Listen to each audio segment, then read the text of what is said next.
Welcome everyone to twitch.tv/darkest_mages sealed.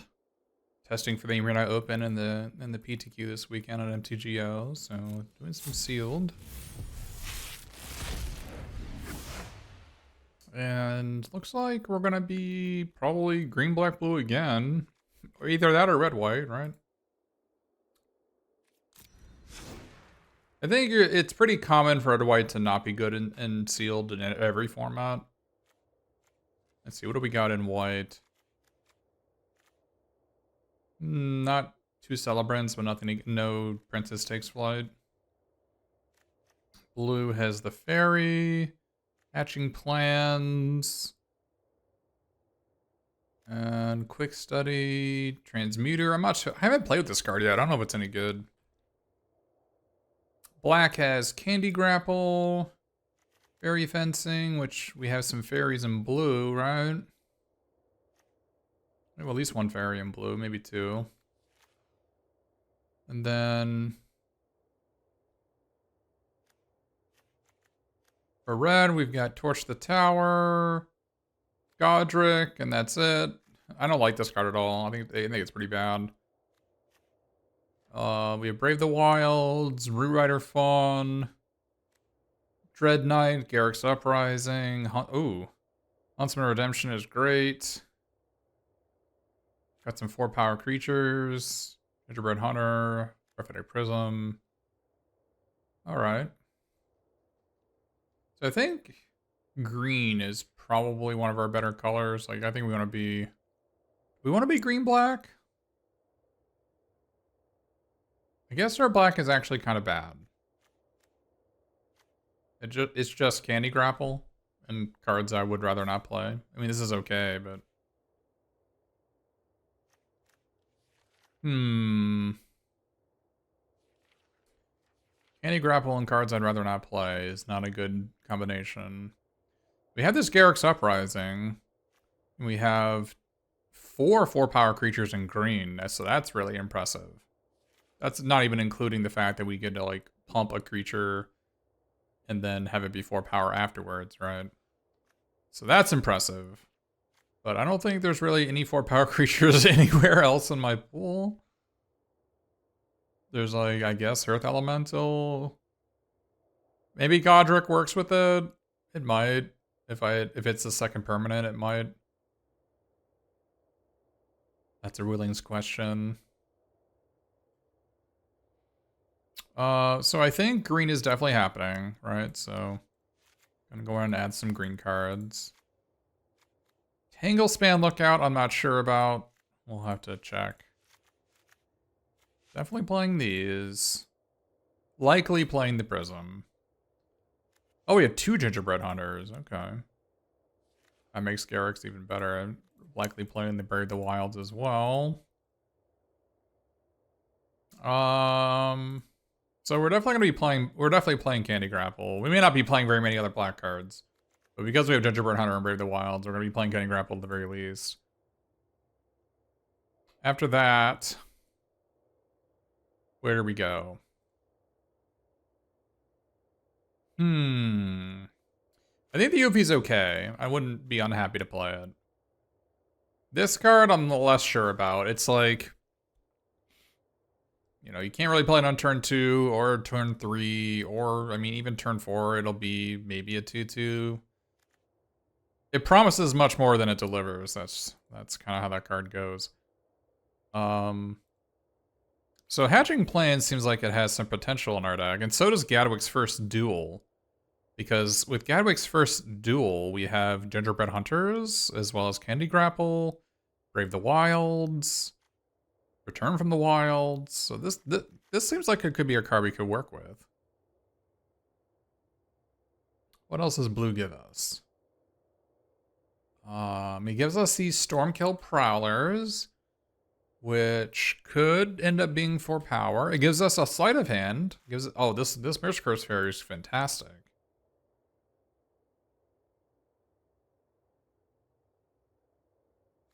There's a button here that says change deck layout.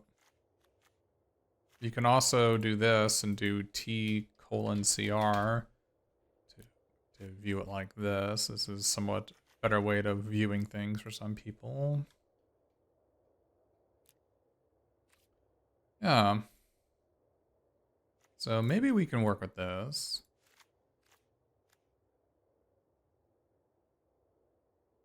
We have 2 quick studies, a stopgap, 2 transmuters. Don't know how I feel about these transmuters. White doesn't really offer... White gives us Griffin Eyrie, but we're not really... We don't have any of the bakery raids, so I don't know how good that is. We have Curse Courtier with it, but... Yeah, our white looks pretty bad. So if we go blue, heavy blue, what can we do? Do we play Frolicking Familiar when we don't really have anything to do with it?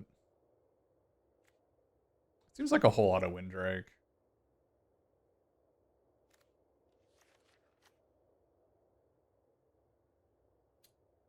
Maybe we play Cruel Somnophage. How many fairies do you think we need for this fairy fencing to work out? Also, we have Tempest Heart, which is probably fine if I'm playing blue. I don't know how good it actually is. I guess it can, like, pump our Somnophage, maybe? I think Somnophages are rare, so we'll try it to see if it's any good. I suspect it's going to be medium.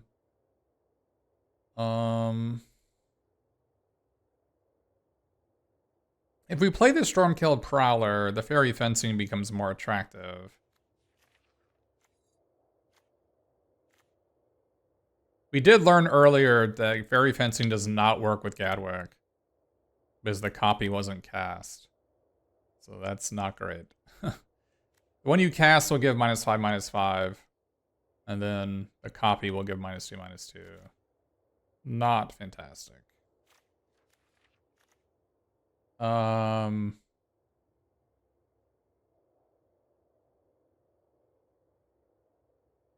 Yeah, I guess Transmuter is, like, better than the Miniature Witch, but by how much?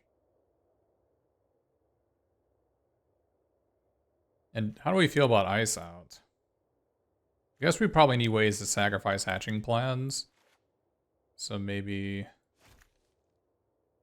we do play the Ice Out. We're kind of low on permanence to bargain away. We're kind of low on those. What is this, Aura? Whenever an Aura enters a battlefield under your control. We don't really do that, right? We've only got 2 Auras in our deck. We have Curse the Werefox and Ferocious Werefox. It's kind of medium. Kind of medium.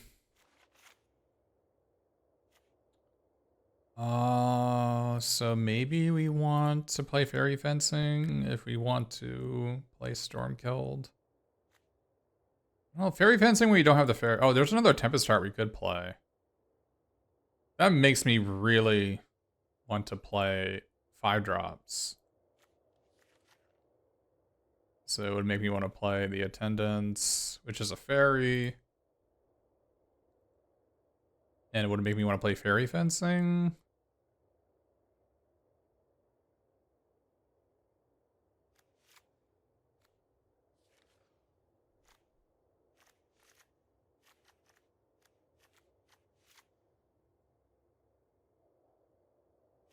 Transmuters don't work either. I mean, they're not 5-mana cards. Although I guess, like, Transmuter works with Gadwick's first duel. To, like, put 2 cursed things out. That's probably worth doing. Oh, Gadwick's first duel can copy Tempest Heart to draw 4, discard 4. That makes our Cruel Somnophage pretty big.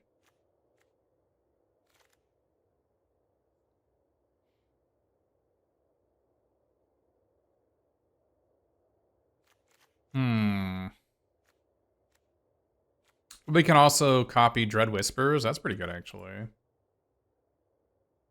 So do we want to be Stormkilled Prowlering? Is Stormkilled Prowler just going to be better than Cruel Somnophage?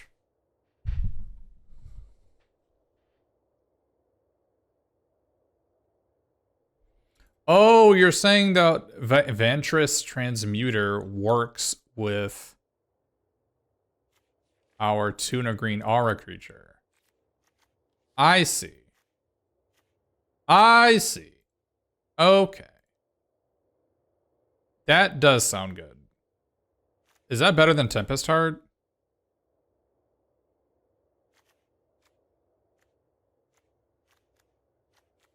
How do we get rid of this hatching plans? Candy Grapple, Brave the Wilds, Ice Out? This can't sack it, right?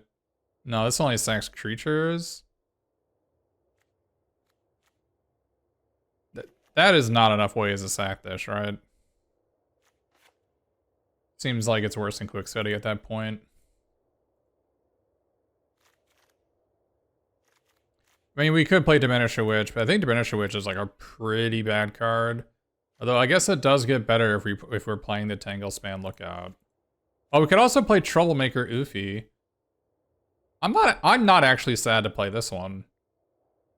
Maybe the Oofy. Okay, maybe the Oofy makes it doable. Does that mean we don't want to Gadwig's First Duel? It seems like we'd rather just have a creature than this. Like we'd rather have the 4-mana 3/4. Although copying Sleight of Hand or we don't even have the Quick Study in our deck yet. Maybe Cruel Somniphage isn't what we're looking for. I mean, Cruel Somniphage is probably okay with when we have 2 Tempest Hearts, but do we even want to play the Tempest Hearts? When we've only got 5 cards that trigger off it? That's not many. That's not many at all.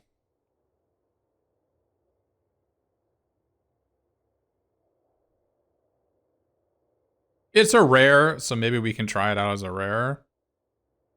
Yeah, maybe it's a 4-power creature for Garruk's Uprising. That could be true.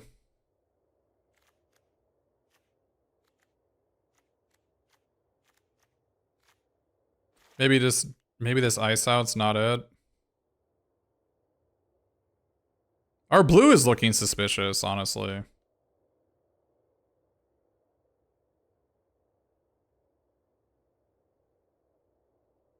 Are we just stuck on... Like, we definitely need to be green-black, because we have 2 Gingerbread Hunters, and Candy Grapple, and Mosswood Dread Knight. Like, we definitely want to be green-black. But the blue cards are looking suspicious. The blue cards are looking extreme. Now, the blue cards do make our Tangle Span Lookout, like, amazing, right? So maybe... let's try to maximize our Tangle Span Lookouting. We can maybe investigate doing that. I'm just not sure on these Tempest Heart. Like, is Tempest Heart... I guess Tempest Heart makes our Howling Gale thing good.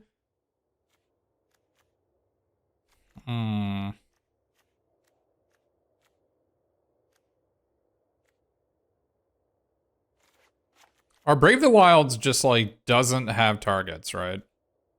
Like, we can't actually bargain this. If we can't bargain this, I don't want to play it. We have nothing. We just can't bargain with anything. I'm not sacking any of my enchantments. I'm not going to sack, like, my curse to make a 3/3, right? Like, maybe I will. But... And I'm assuming that Transmuter is, like, better than Stopgap. Like, why bounce their guy when I can just make it a 1/1? Oh, do we need ways to sack hatching plans? Well, currently... I'm willing to just ditch the hatching plans. Currently, it's just... I mean, we can cut the Oofy and the hatching plans. It frees up some deck space. We can just play Quick Studies, right? We can play Quick Studies and then, like, maybe Gadwig's First Duel.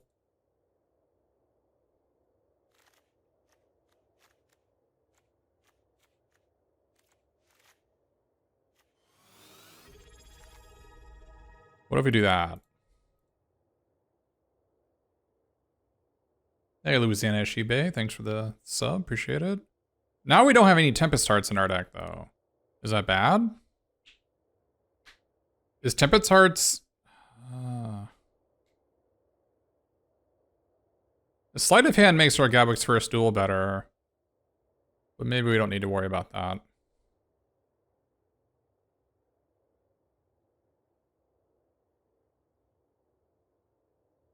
Yeah, Tempest Start's a pretty big underperformer. Yeah. Isn't it better than Vantress? Like, Vantress transmuters a whole lot of 4 mana 3/4. Wouldn't I rather have a 4 mana 3/4 that draws 2 discards 2 and also has trample and also can become a 4/5? Like, isn't this just better than for the transmuter? Like, maybe the Tanglespan Lookout transmuter combo isn't really worth looking into. But I think I'd rather...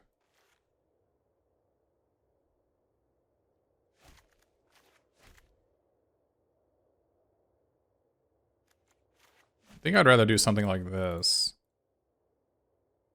This seems way better to me.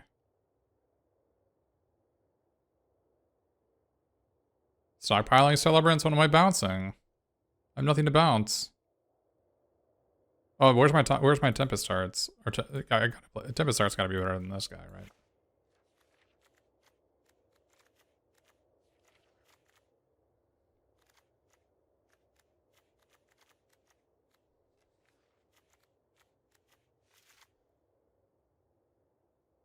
I don't have to fit in hatching plans. I don't think that's necessary.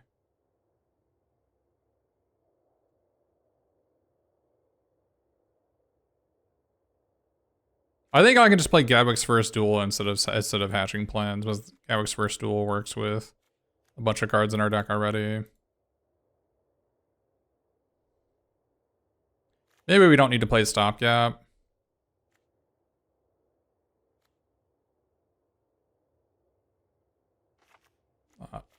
I don't see a reason to play this card.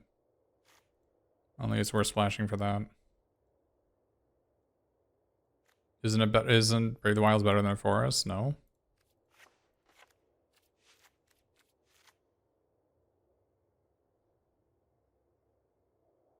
Because if I have an opening hand of Island and...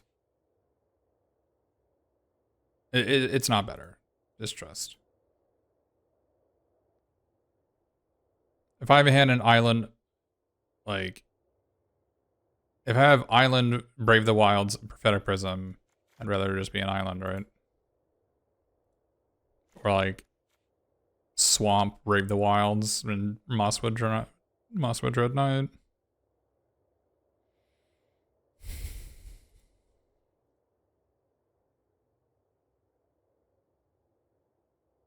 This looks good to me.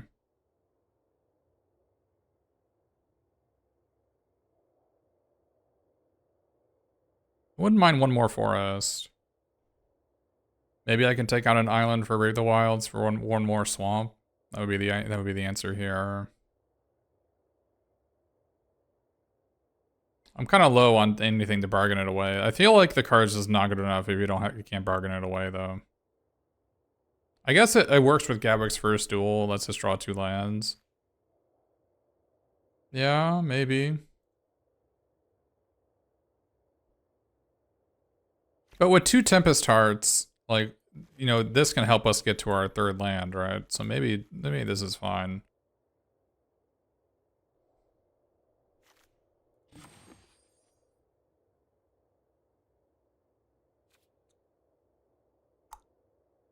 "13 creatures, that seems plenty. They're all really big creatures too. It's Brave the Wilds is good to hit black early. Well, we have Return from the Wilds already, so this is black. This is black. This is black. I agree that this deck could use one more swamp. I agree one more swamp would be good.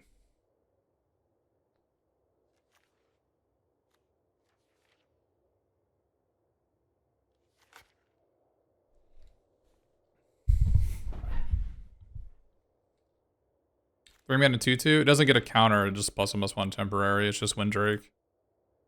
I've not been impressed by Windrake. There's 2 mana 1/3 flying lifelinkers that are in every deck. Don't want 3 mana 2/2s.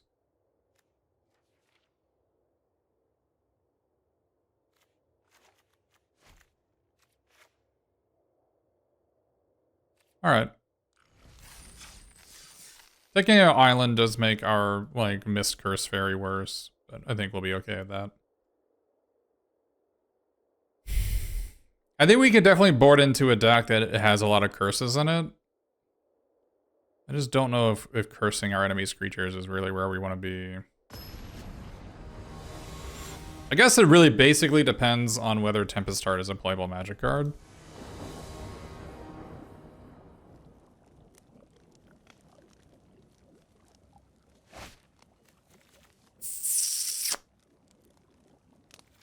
Oh, this hand is pretty bad, right? I think on the play, this hand is like reasonable. I think we can do a lot better than this. Alright, this hand is a lot better.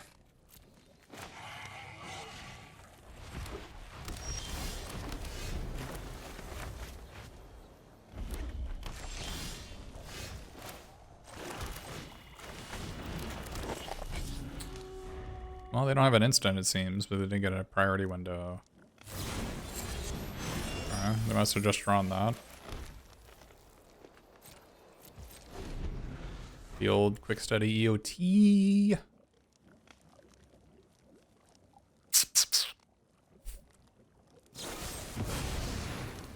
How dare you?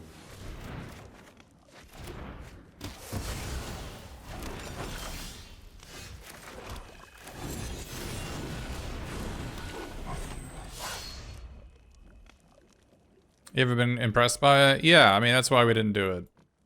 I think it's a really cool... Somebody in my chat brought it up that you can... it works with your 2 and a green 2/3, all the cursing. And I think that's really cool. I'm just not sure that is where we want to be. Gingerbread Hunter once more proving... Obviously, it's unlucky our opponent never has any cards in play that we can kill.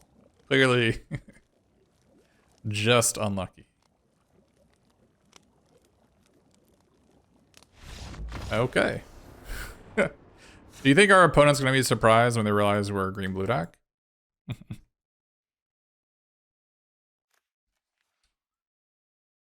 So they're red-white. Does that change anything? I didn't see any one-toughness creatures for red outs. Maybe we want Troublemaker Oofy because they have cooped up.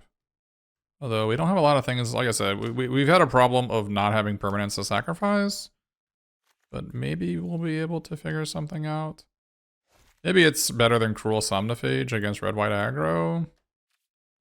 Cruel Somniphage seems like it's probably the worst card in our deck. I don't know, what do you think?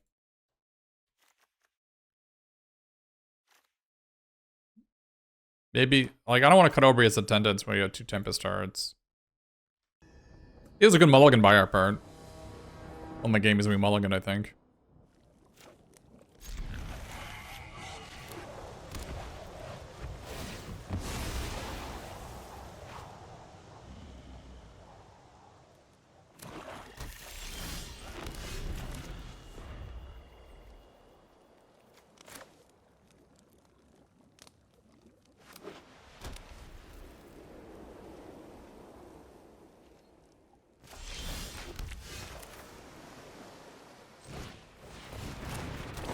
No candy grapple for our creature. That's good news. So what do we want to do next turn? Do we want to play Howling Gale Fang? Leave up an Ice out? I don't think we play Tempest Heart. Alright, well, we have a different play now. Probably just want to cancel whatever they play next turn, right? But they have a white mana? What are they going to do with white? Oh, sure. Well, that's distressing, actually.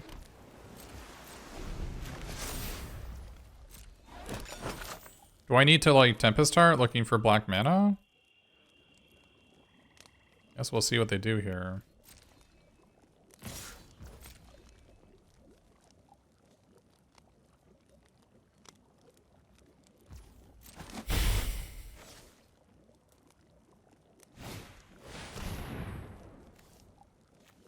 Just 4 mana 2/2.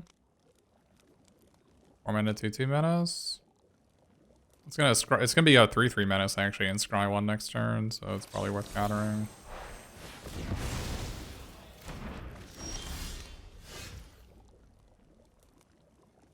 Probably look for mana here.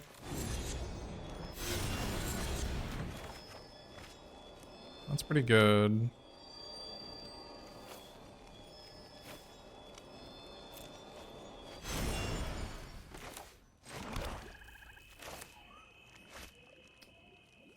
Did we kill that?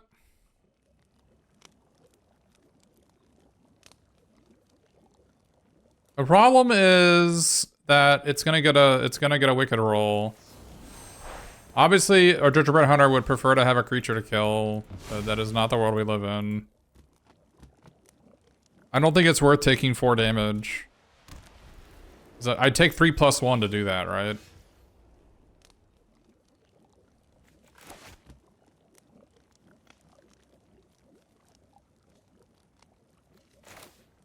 So do we play Garrick's Uprising and Prophetic Prism, or do we just play Tempest Heart here?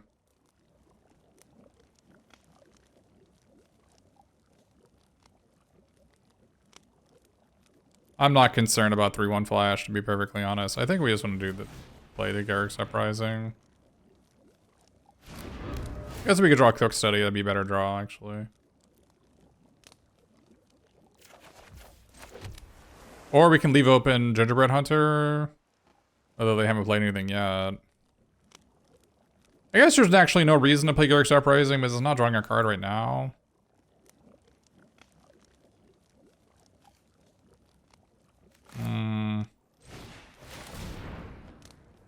This is maybe not right, but I don't think there's any incentive for our opponent. Like, clearly our opponent has nothing, right? I mean, clearly they could have the 4-mana 3/1 flash, yes, but I don't think it's a playable Magic card. Nobody's gonna have that. Well, curses. Deep regret. Deep regret. This is so awkward. This could have gone better.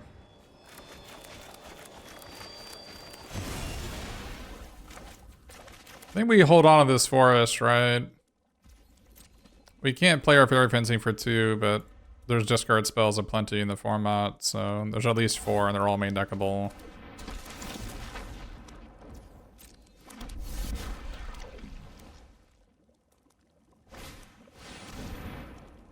Oh, well, we get to do it anyways. Whee!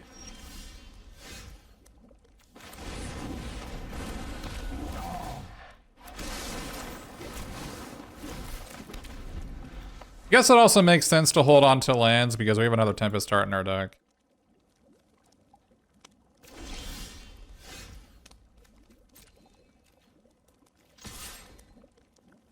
Red Bind Click, maybe? No?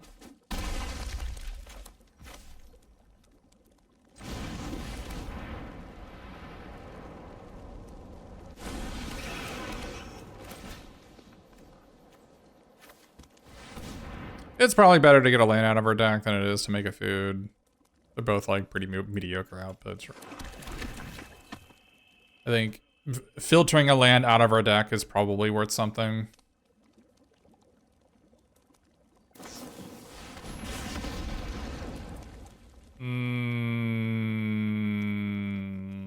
I mean, this is an awkward card. This is a super awkward card. It's like, it doesn't surprise me when the number on it is kind of a lie. It's weird. But it's like when it's in the graveyard, it increases the amount of what it says by 1, but it doesn't. That's like not true. Like if you were to flash it back from your graveyard, it wouldn't do that much damage. But it's like it counts itself in the graveyard, right? So it's like, yeah. Anyways, it's a confusing card for sure. Yeah, everybody's done it once, right? Everybody's done it once, for sure. That being said, I think our opponent was doomed, so I don't think it really cost them the game if they did that. So one plus side of having Tempest Heart in your deck is it does allow you to keep 2-landers more often, right? And I'm a huge fan of cards that make you mulligan less. Now, maybe you might consider you're mulliganing more because you have a Tempest Heart in your deck, which is a mulligan. And, that's not an untrue statement.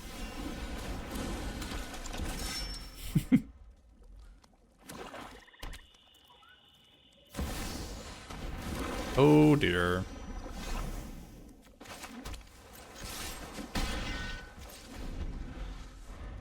That sucks, Timo 412.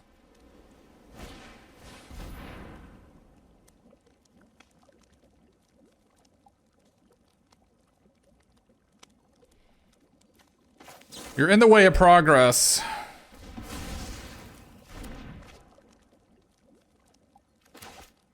That could actually be pretty bad for us, but... Like, we could have quick studied looking for a 4th line and playing Tempest Heart. Like, maybe that's a better line. But if we draw a land, this play is way better, right? This card is completely insane. Yeah. Not a land, unlucky. Not a land, unlucky.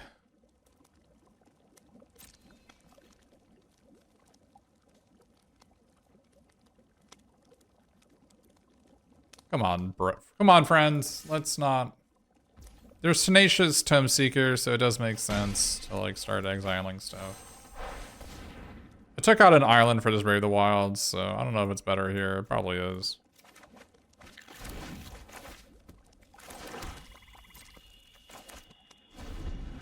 Yeah, this Cauldron's pretty terrifying for sure.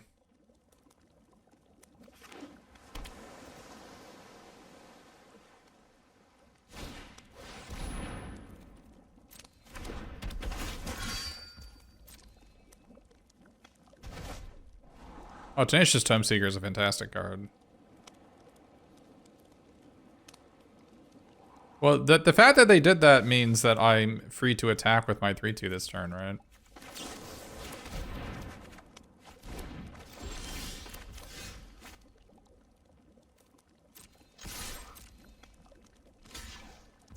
Okay.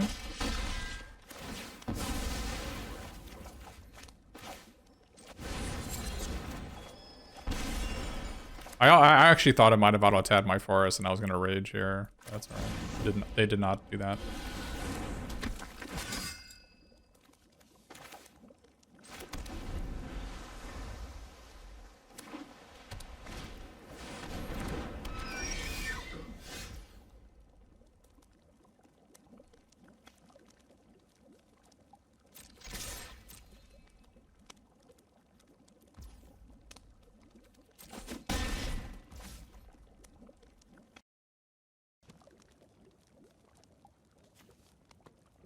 This doesn't even work, right?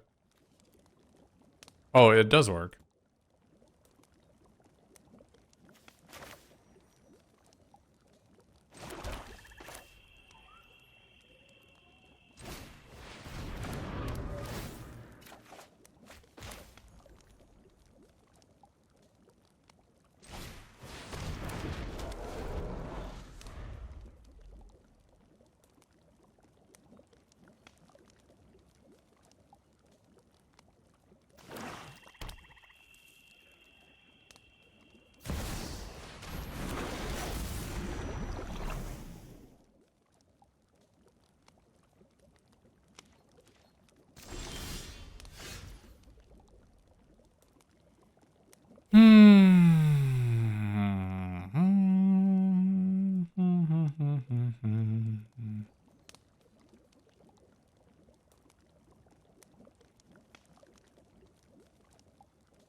Oh, it is other creatures. It wouldn't surprise me if that's not the way it worked.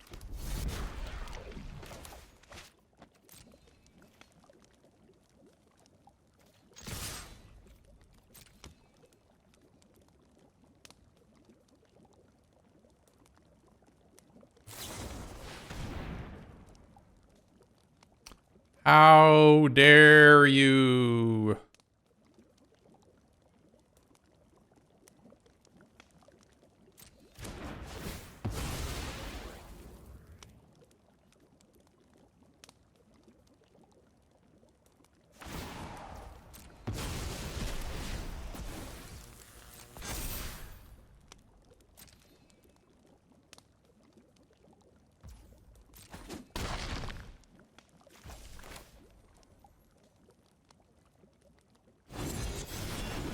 It's weird to play that without sacking, without drawing 2, discarding 2.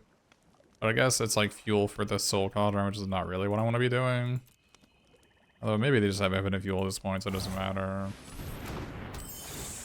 Huh?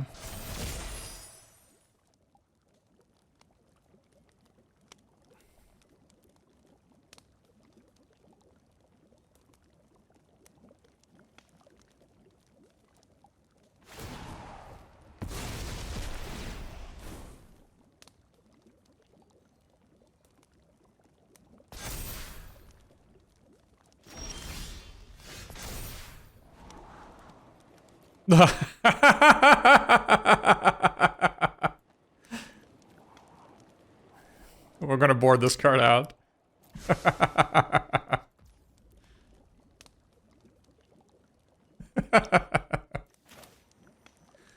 That's a good one.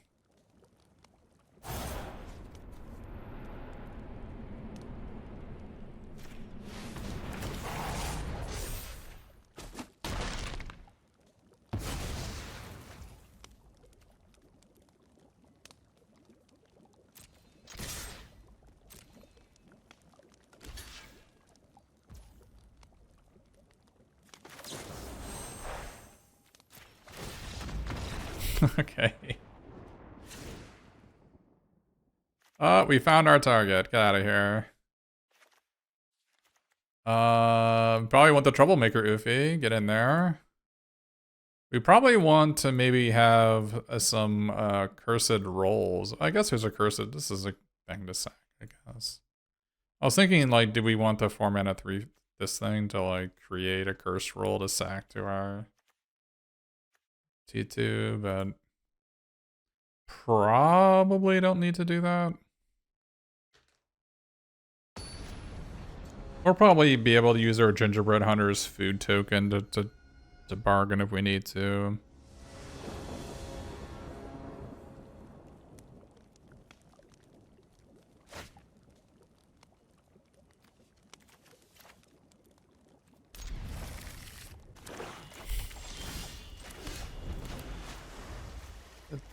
Because of hatching plans, I don't think I need to hatch plans. I know people love hatching plans, but what do I have, like 2 or 3 bargains? It's just like, it's not many. I know everybody wants to hatch some plans.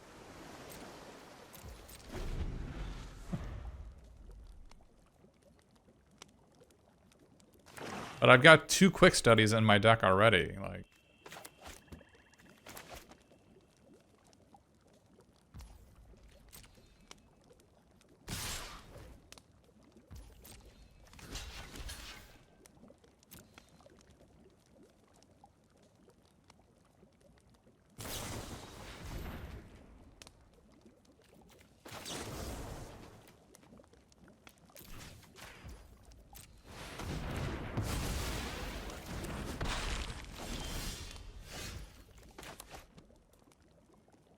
There's so much going on. Here's a hatching plans at home. Do we just play Gadwick's first duel to get to the step 3 to duplicate our quick study? Hatching plans at home. It's draw 4, discard 1. It's the same card, really.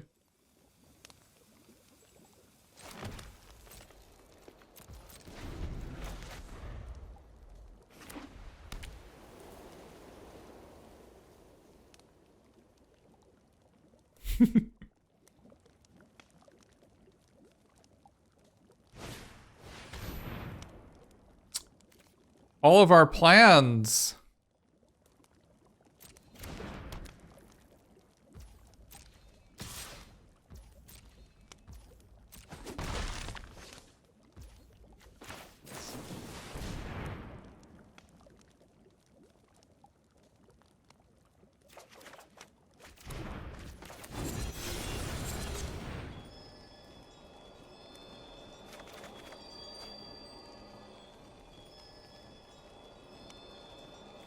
Do we discard this Garrick's first duel?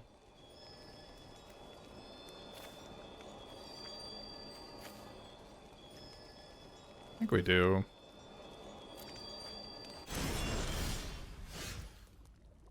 That wasn't a bad draw. Enemy didn't do this, so that's nice. We can make Sleep Cursed Fairy into a 4-power creature, so our Garrick's Uprising draws a card on ETB. I like that.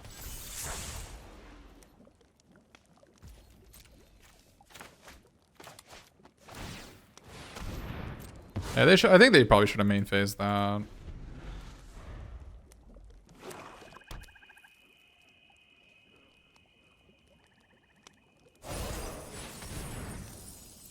Pretty twisted.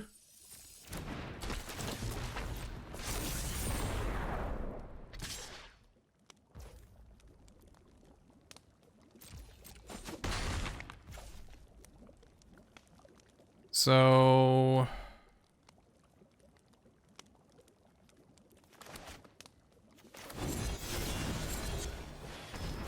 do that. Let's do this. Or do we want to play Tempest Hearts and untap this? Maybe we'll just Werefox untap this.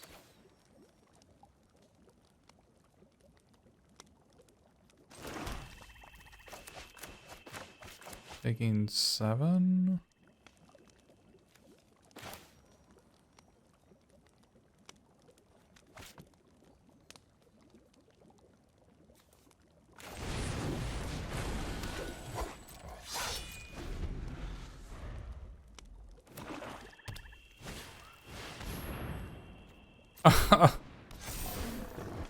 All right.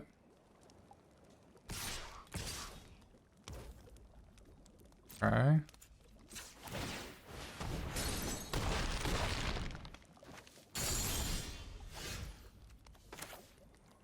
Very interesting.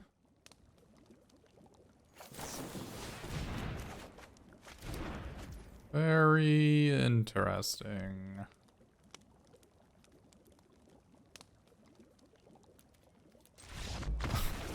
Okay.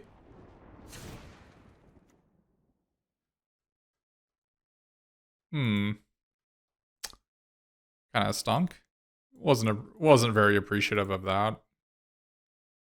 Feel like that could have gone better.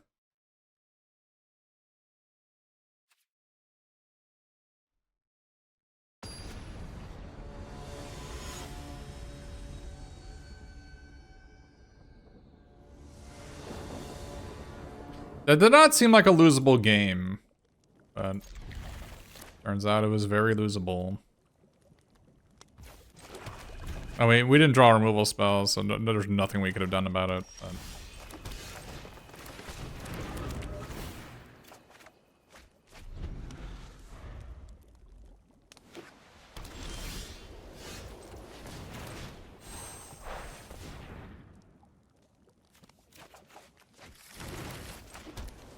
Worse than a land there. Worse than an island both times we've drawn it.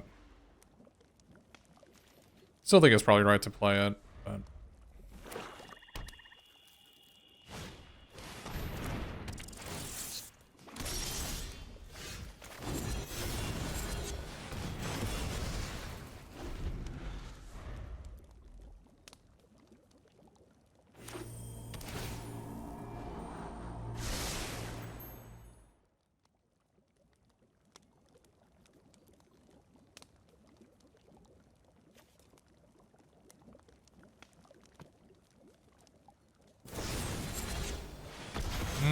Has ward 2, not ward 1. Awkward.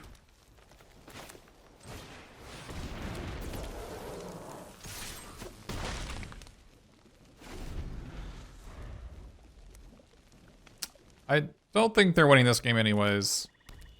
Like, I think even if they made a different play, I'm not sure they can actually beat this hand. But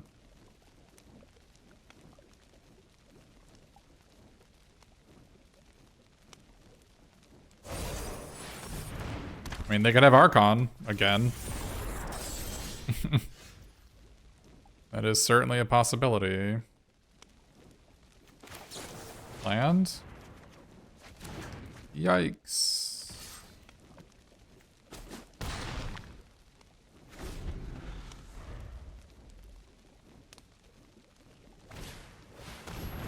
Okay.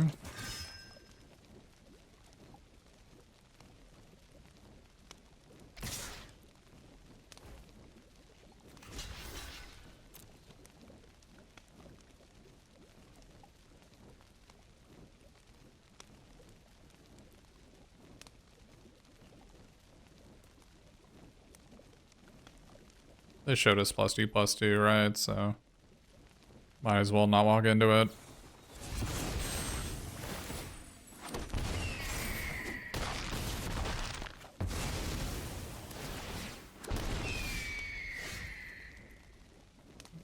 This puts it into play tapped.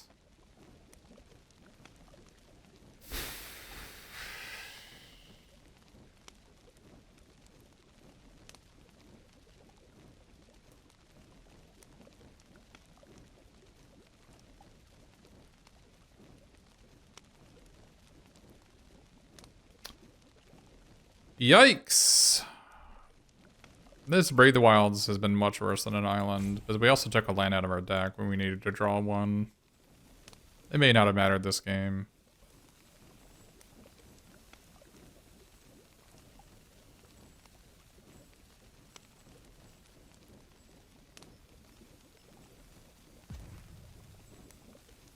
Well, I mean, I think it is pretty close to an 18 land format.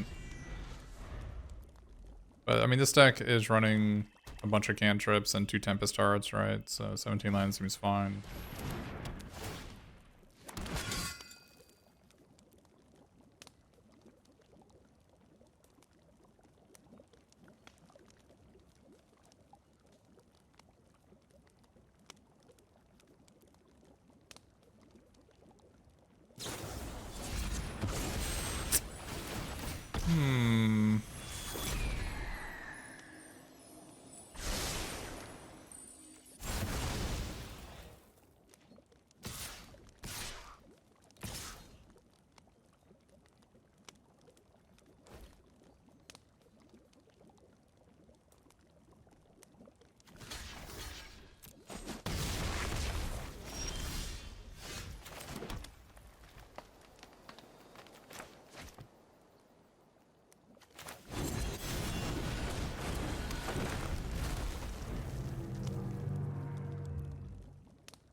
Two, three, four, 5. And get rid of the stab wound. Go to 6, go to 4, get a 2/2 into play.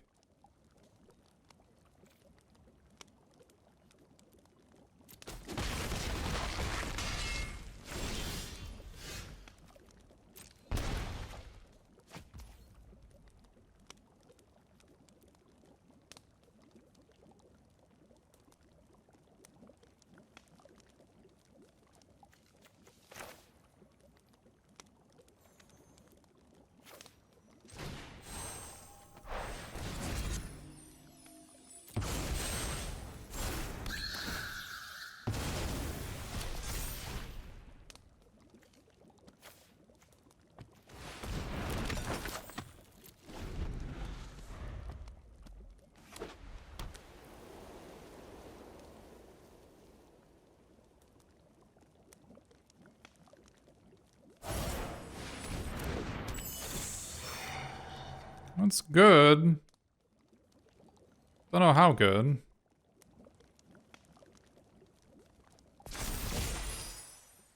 This 5/4 reach is overperforming, that's for sure.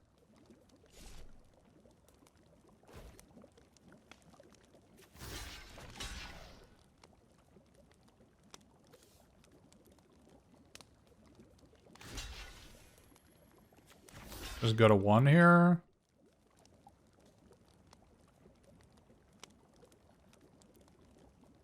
Might be better just chomp and do this instead. It seems better. Or we could trade these two off. Would I rather I have a 2/2 and they have a 2/2? Or would I rather they just trade off? I think I'd probably rather they trade off.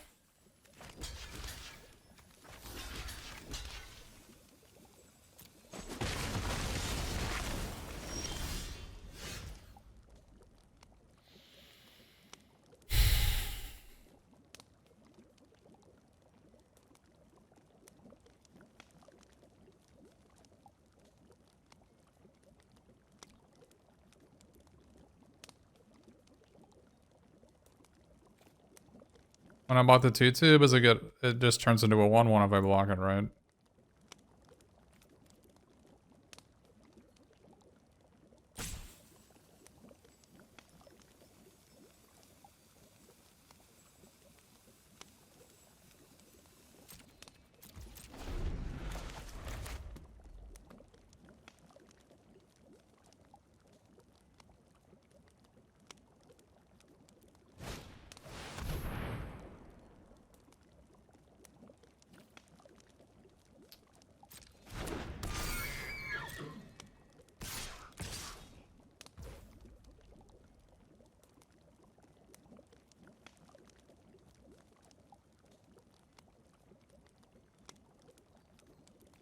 So how do we want to do this? I think we just want to block the 3/3 and shrink that and gain 3.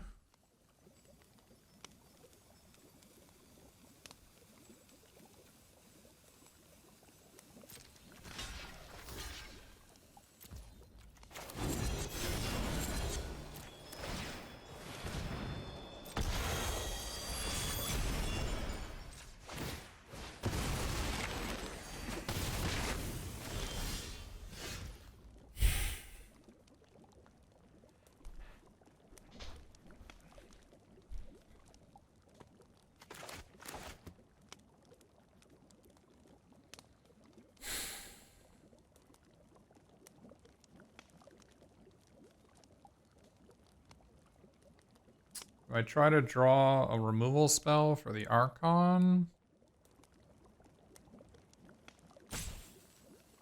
This beats the board, so maybe we just do this.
Too bad they didn't draw a brick there.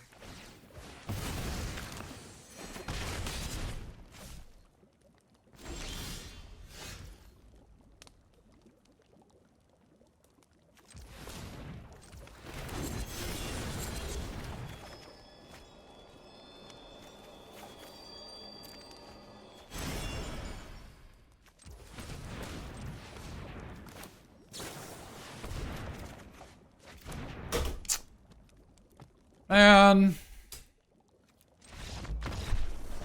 I don't think we can play that game any better.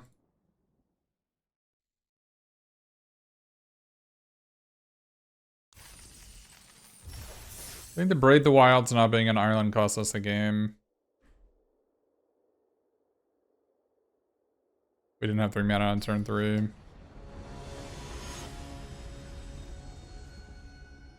would have won us the game for sure.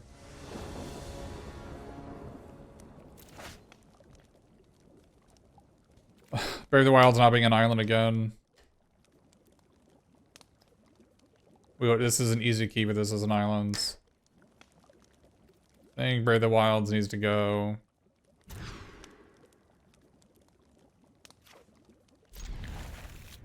That deck list is insane. I do not believe our opponent's deck list was insane.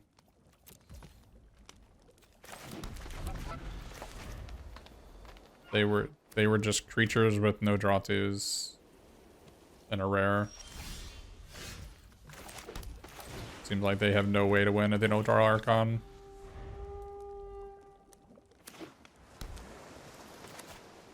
I mean, drawing 7 lands, 13 spells or whatever is probably the right play for them. They even you know, brickwalled their turn 4 by trying to kill this thing and not paying, right?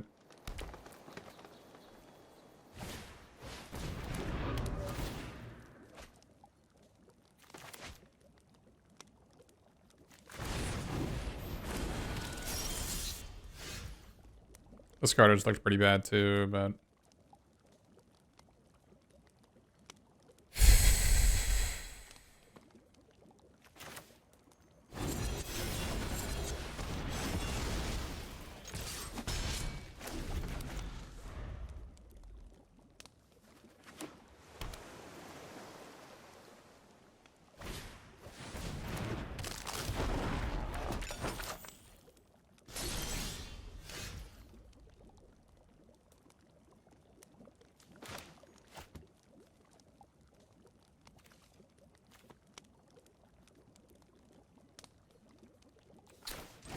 this card has looked pretty bad. It's my first time playing with it, and boy, am I disappointed.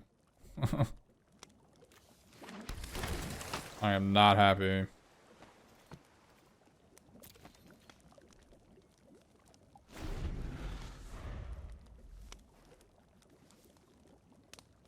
Seems just worse than a land.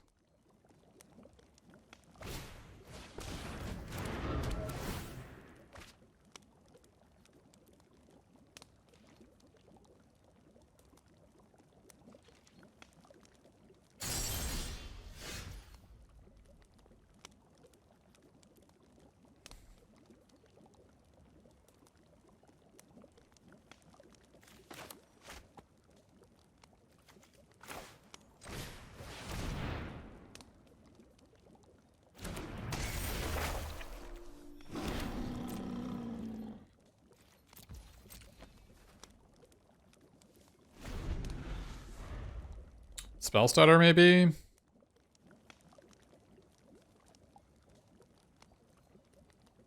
It auto-tapped my black mana. Not a huge fan of that. Why did it even do that? Oh, to untap the sprite? That's so stupid. That's really tilting. It would prioritize the creature ability over the land.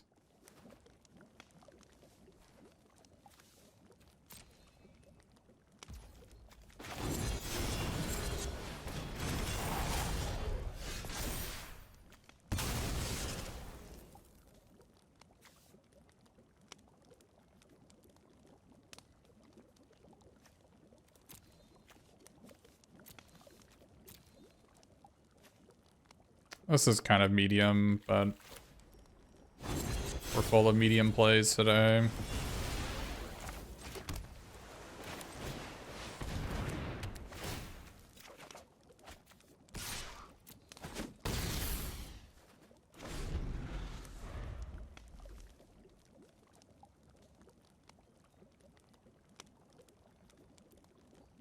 How has Somnophage looked? Well, our previous opponent had Agatha's Soul Cauldron, so we boarded it out.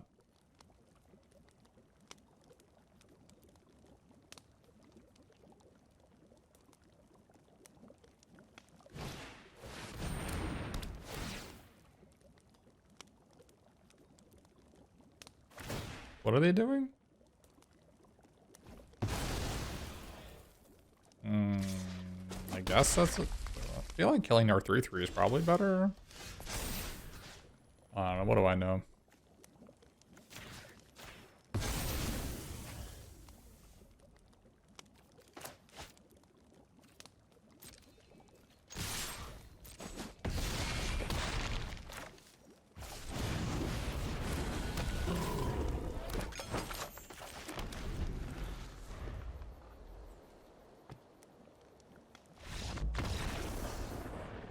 You think they might have the Wrath? Maybe.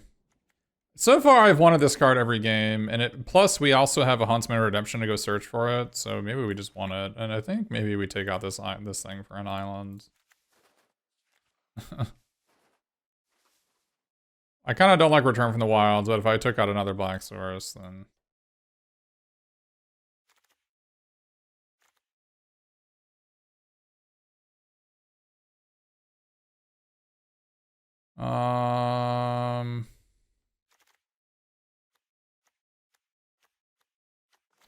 Could take out Fairy Fencing, but it's a thing that pumps our Tempest Hearts.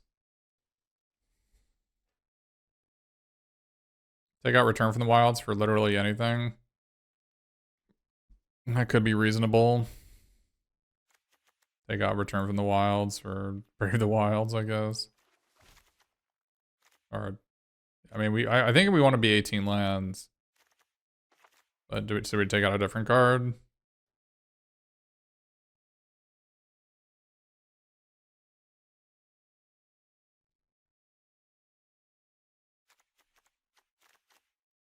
Godwick's first duel, maybe. I feel like the first duel's not as bad as I'm making it out to be. Maybe we take out Cruel Somnophage. Ice Out. I think counterspells are pretty good. It is double blue. I guess this is sort of a tap out deck. I think Ice Out's pretty good, but I guess this is sort of the Tempest Hearts make this sort of a tap out deck though. So maybe Ice Out isn't as good.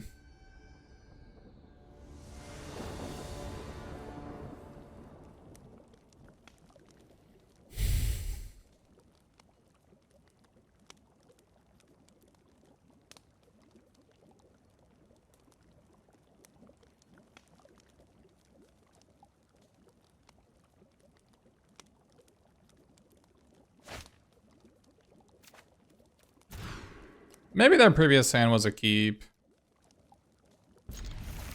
Because if I draw one of my 2 Tempest Hearts, that hand's like really good, right? I don't know, 6 land, 2/2, maybe it's just like not excusable to keep that hand. It does sort of make sense when you have Tempest Hearts in your deck to keep like basically anything.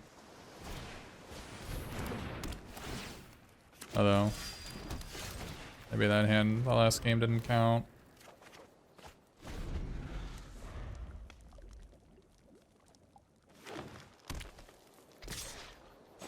Yeah, the thing with that 2 and a green 1/1 is that, like, sure, it accelerates you into 5 mana, but you're gonna miss your land drop anyway, so it doesn't even really accelerate you.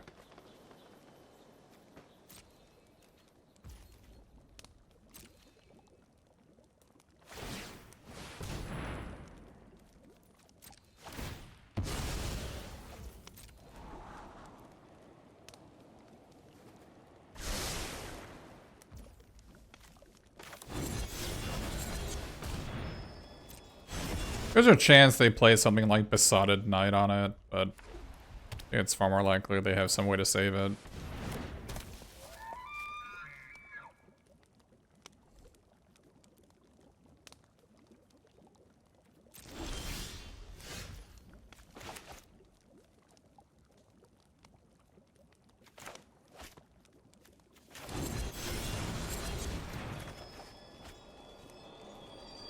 I think this is gonna have a live hit.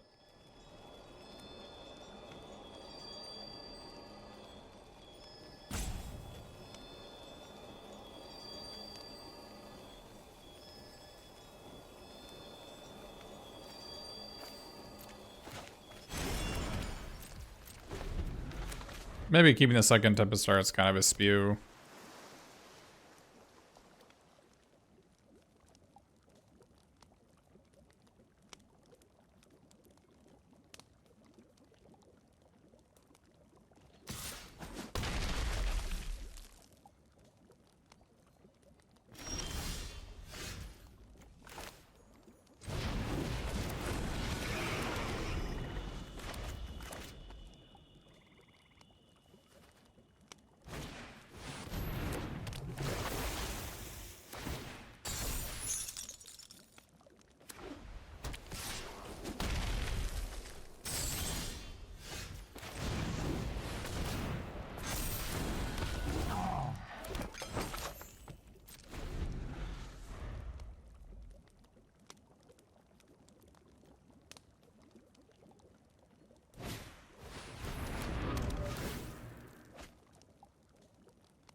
We probably need the land, right?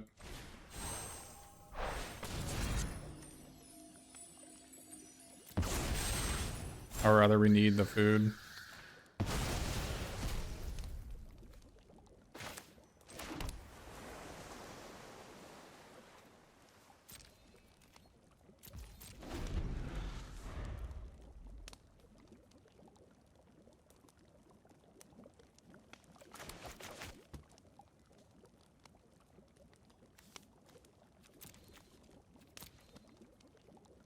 And they have 6 spells in their hand. That doesn't bode well for us.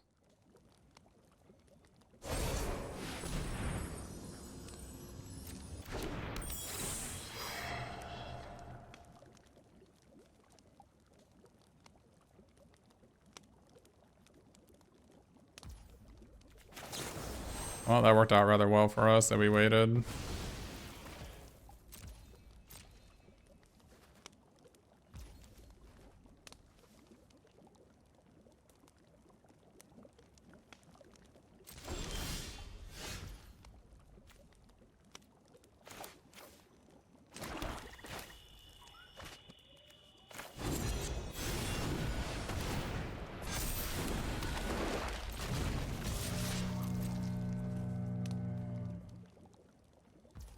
We are just blasting them.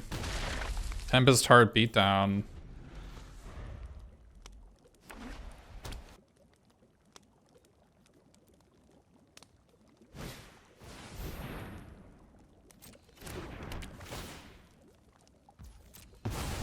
See ya.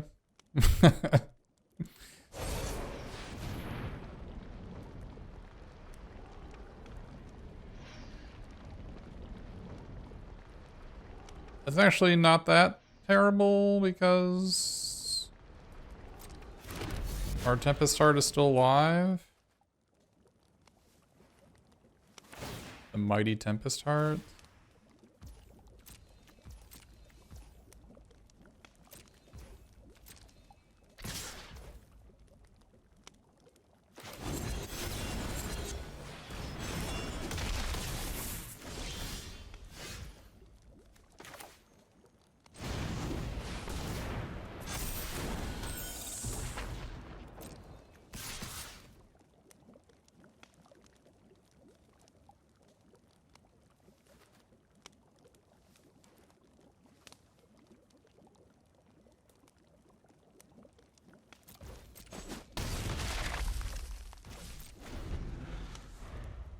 Maybe we actually should have had Gingerbread or the Beanstalk Worm attack and keep Gingerbread Hunter back. Retrospect. Okay.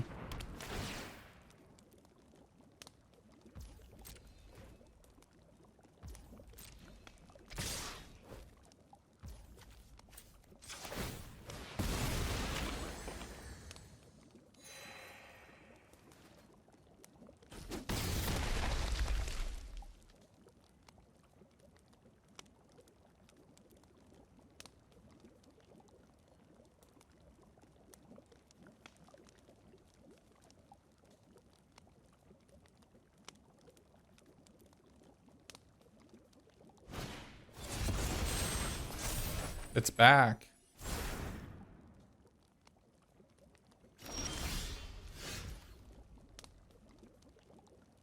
Not good enough, it seems.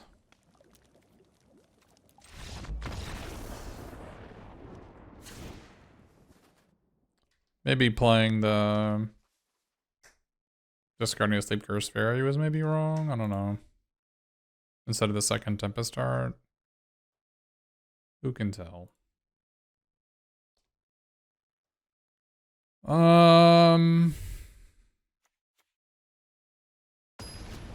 Every card is matchup dependent.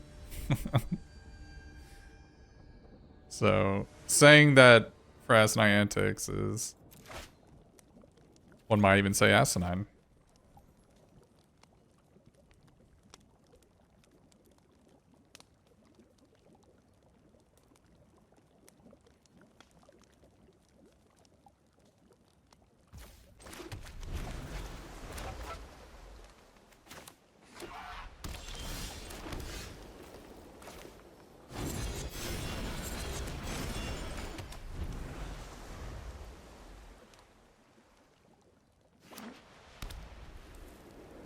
If we draw a land, do we actually play that type of start this turn? I guess we probably do. It feels really goddamn bad, though.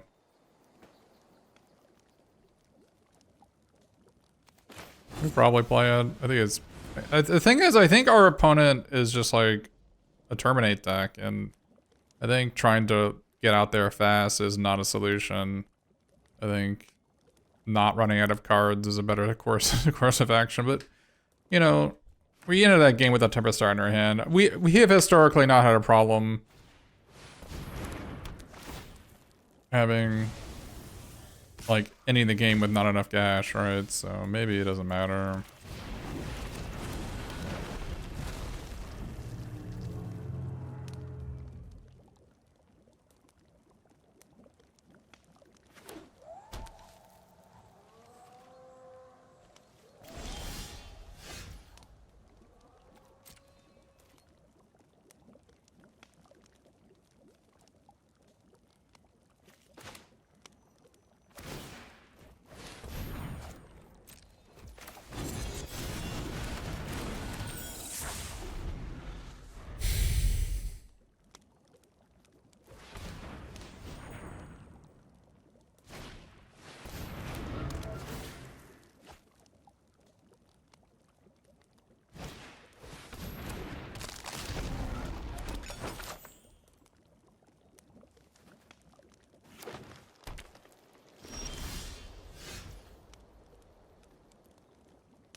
I don't think we play this. Neither one of those cards are good curse roll targets. One might say there are no good curse roll targets. Whoa.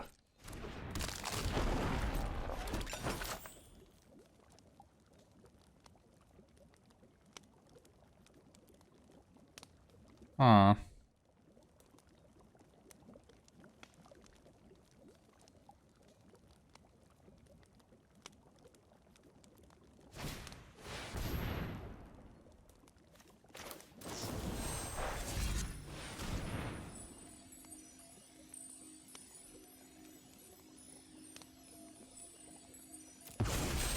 Kinda sick.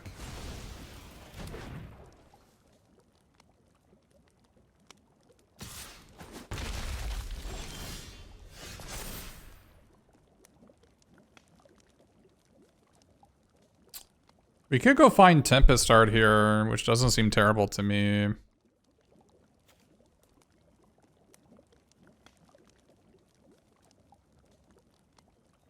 We're sacking 3 damage to get a 3/4 trample as well as draw 2, discard 2.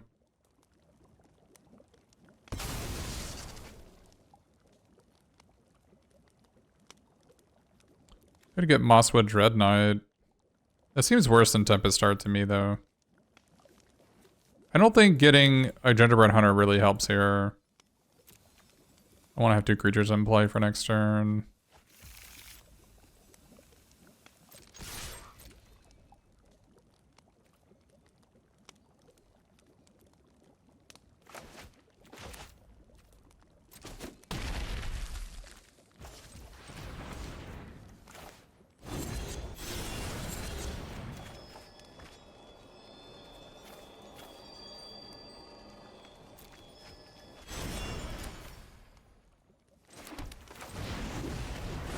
This is actually a pretty good draw, right?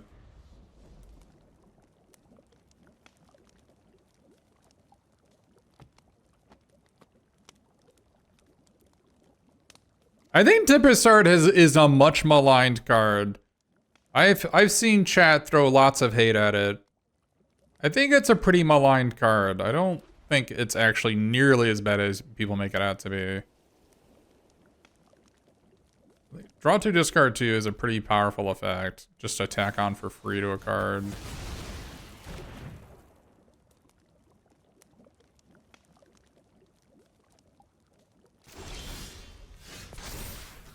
Not a bad draw.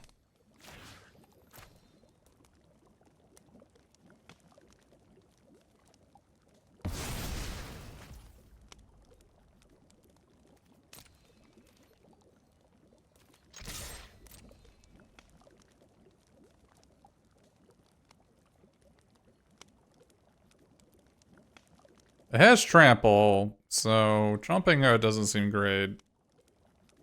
Jumping's worse than just using it to gain 3 life. I'm trying to decide whether triple blocking is viable. It would not be good for them if they triple blocked.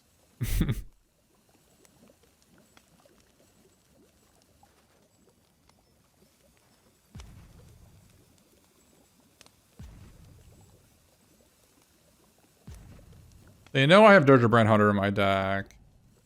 So that's certainly a reason to double block. But stuff like Candy Grapple, I guess I've already got one.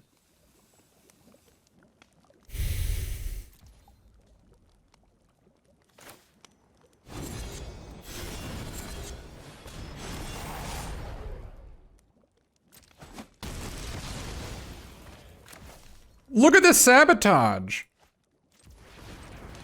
Hello, hello! Oh, I hit 1 creature.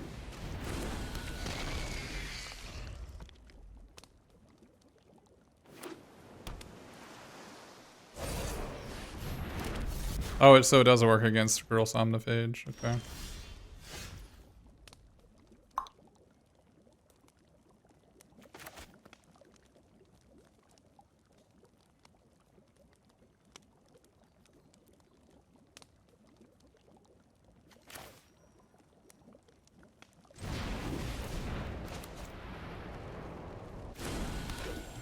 Guess we have to attack with our Tempest Art here.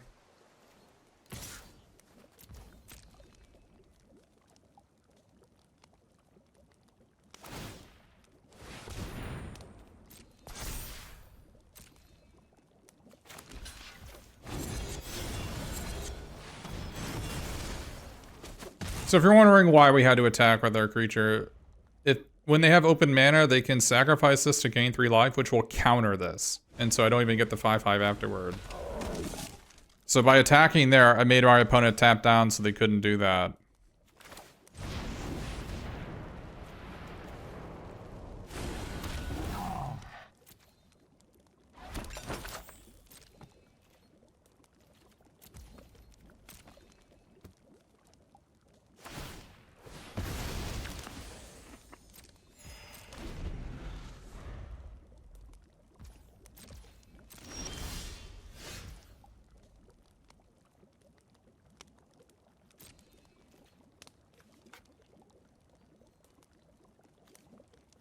The problem with attacking is it trades with their land.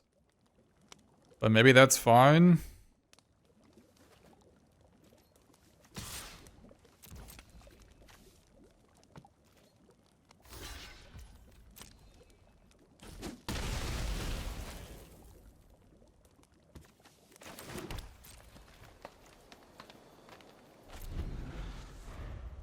We have 2 quick studies and a Garrick in our deck.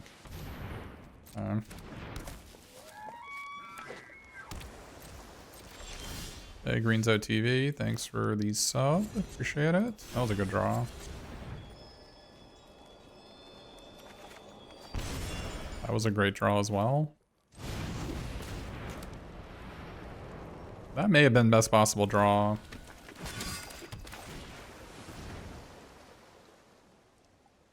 Pair of rares this turn, no big deal.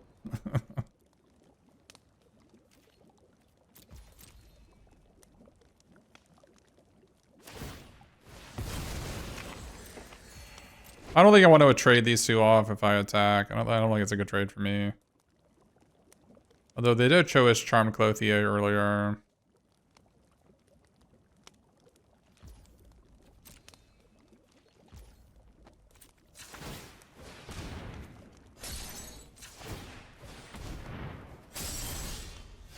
That is a good draw.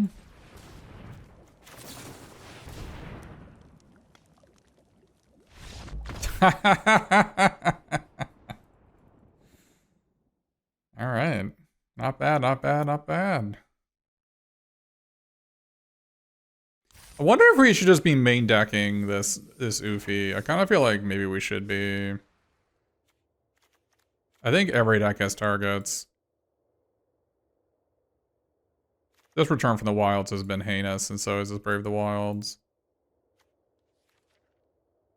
I feel like every deck has targets for this. The only problem with this is like having things to sacrifice. But I think we'll deal with that when it comes. Although, are we getting to the point that maybe... Like, maybe do we want to go the Tangle Span route? Like the Tangle Span Transmuter route? Well, I'm not Badger. I don't have bargains in my deck. I'm already not playing Hatching Plans.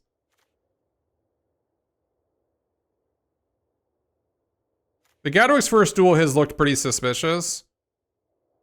I don't know if a Gadwig's First Duel will be better as a slight... It's definitely the worst card in our deck, but I feel like it has potential, right?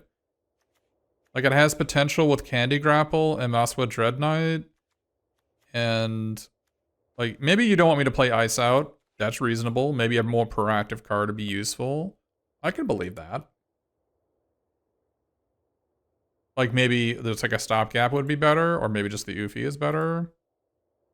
I kind of want to play an 18th land. Because we have Tempest Hearts. It sucks not having our creature land. Like, it sucks this isn't, like, a little bit more on color.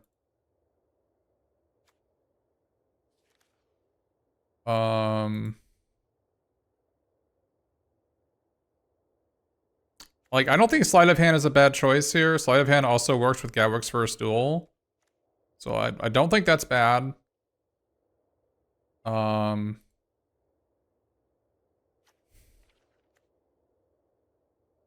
And also, Sleight of Hand would make it so maybe we don't have to play 18 lands. I still think we probably maybe should. Yeah, we should probably still play 18 lands. Oh, maybe we add Sleight of Hand and then we cut this for the Brave the Wilds, even though Brave the Wilds have been pretty bad. It's because we need another Black Source. So this is still like an 18 land deck because we have Brave the Wilds, but we're not playing Return from the Wilds because that card has been terrible.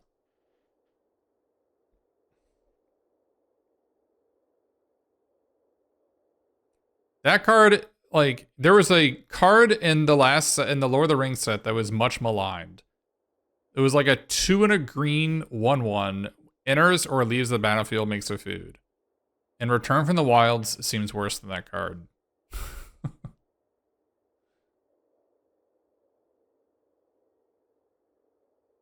And that card was just wildly unplayable.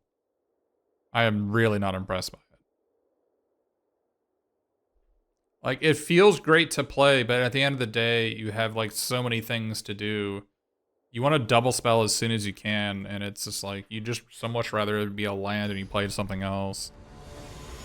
Like, running out of cards is not a thing. So... oh boy. Actually, this isn't actually a particularly great hand. Maybe I actually just play the Mosswood Dreadnought turn 2. I probably do. I guess it depends what happens, but maybe we just play this turn 2.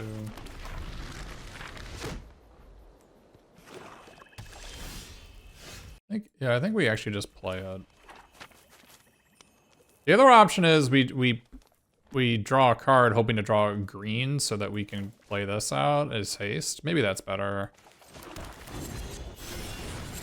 Maybe that's better. Okay, so we got a green and now we can play it as a 4/4 haste. That's reasonable, right? Playing Huntsman's Redemption when you don't have, when you don't plan on sacrificing it is kind of a spew, though. I feel like you're vomiting a lot of value, but let's see. I think the good aspect of the card is like sacking your creature to the Demonic Tutor, but we don't have a lot of ham sandwiches in our deck. All of our creatures are pretty darn good.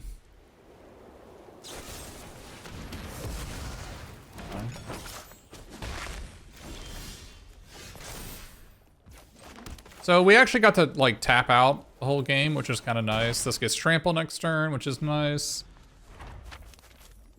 We get to play Mosswood Dreadnought and Quick Study. Our curve ended up being really good. I think it's probably correct to draw a card with Mosswood Dreadnought because we have 2 Tempest Hearts in our deck that have the ability to draw 2, discard 2. So like every card we draw is a spell. All right, that's fine. But I think, like, even though it looks like we have a lot of not great cards in play, you know, a lot of, like, lands in our hand, I think Tempest Heart, the fact that we have 2 Tempest Hearts makes this not bad.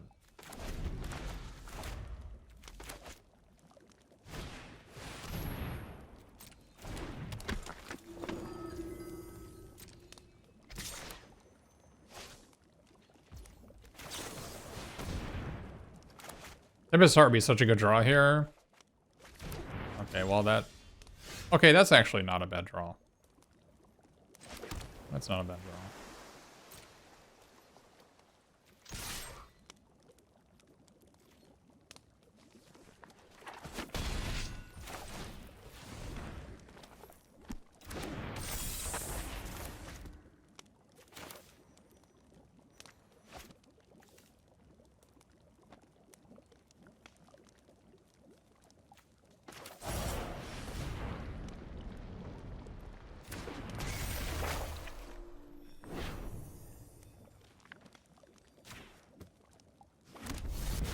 You become cursed. Well,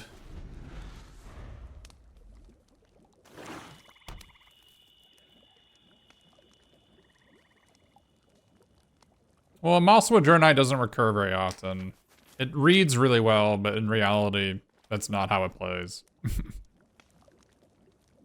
Basically, unless your opponent's at 3 life, it basically has unblockable.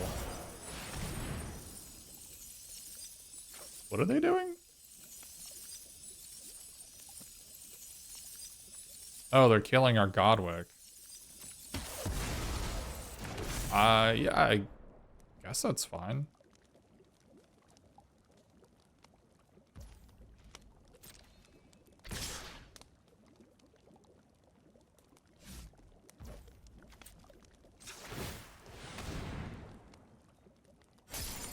Like, I think Godwick trading for a Terminate was probably it was probably net positive for us.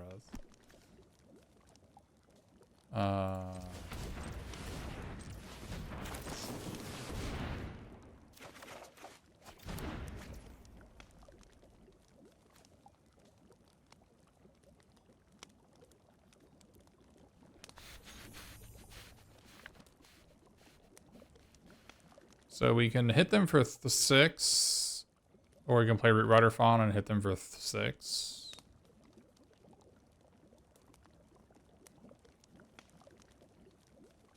I kind of like playing Root Rider Fawn here.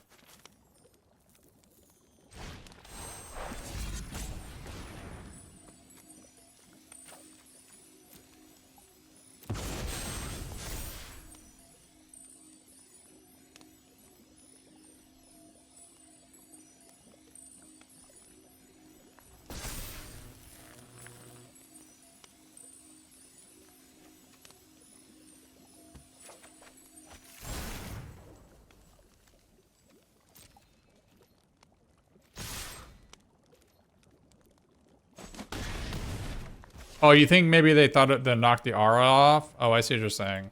Yeah, it doesn't come up too often that like curses, curses and roll and other rolls go on the same card. I can see how that you might imagine that.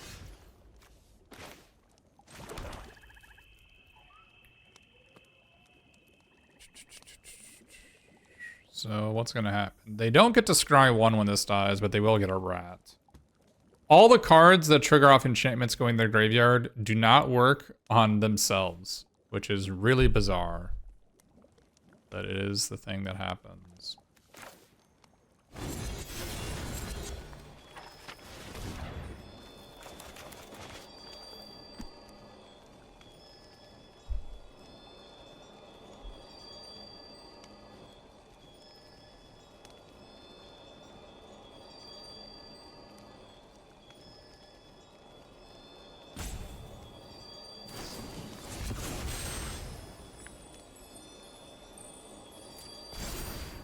That's reasonable.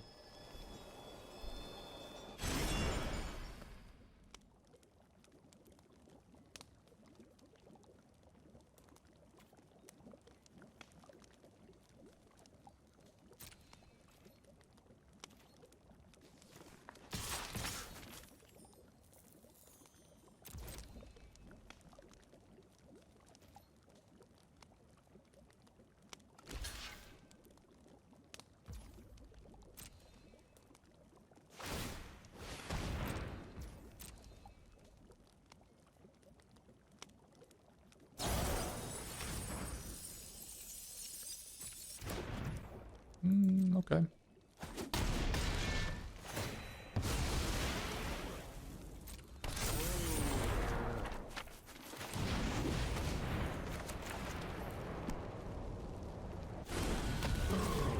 And just think, we still have Tempest Hearts in our deck to draw.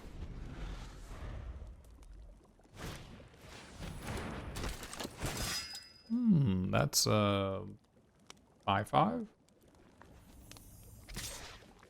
Wait, what? Are they DLB now? Wait. Wait. Are they dead on board now? No, they go to 1? Fair. I guess this is a good attack.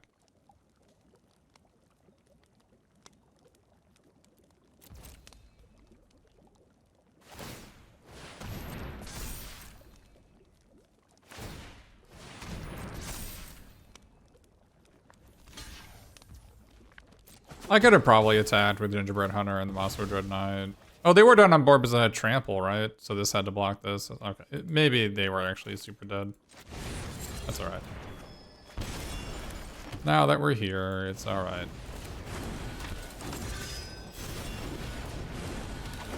They had to block the 3/2 here and 5/5 here. So they actually had to block Moscow Dread Knight with this Slumbering Thief card there, so I should have attacked. It's alright. They would have gotten to be able to scry 1 and try to draw a Wrath, so maybe it wasn't worth it. A Wrath doesn't even beat me here, right? I mean, it's pretty good. Doesn't beat me, though.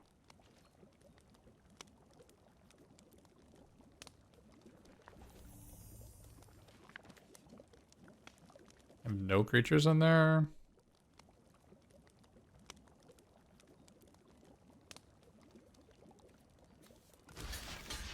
I don't know. Why wouldn't we block?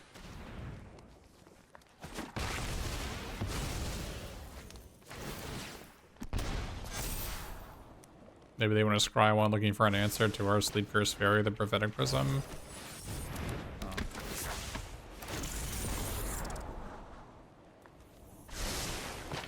Gingerbread Hunter is basically a mythic. Maybe you haven't been watching today. It has been pretty bad all day.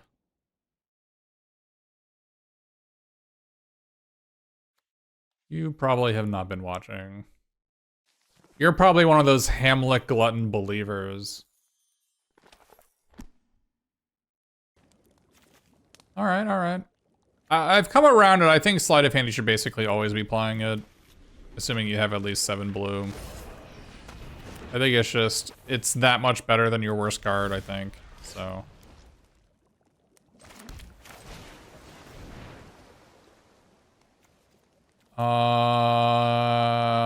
This is a hard one, actually.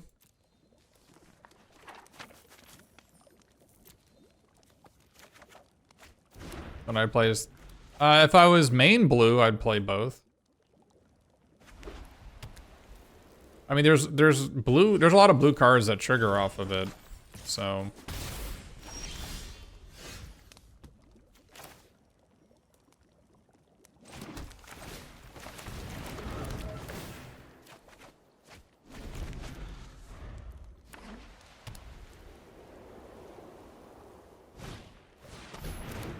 Yikes.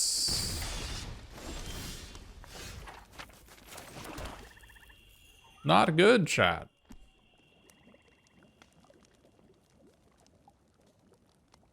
I don't like our spot.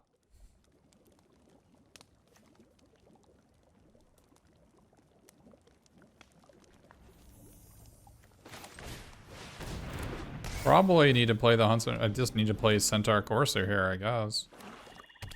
Is this Sugarmon to give me the goddamn? I guess it is.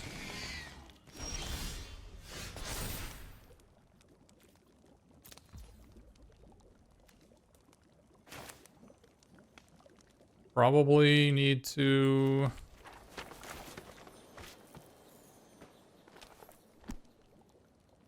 If I play Tempest Hearts, give a +2/+2, then like fight this thing. Or do I Curse the Werefox this, then sack the Huntsman's Redemption to make a 3/3 land? I kind of like that play more, actually.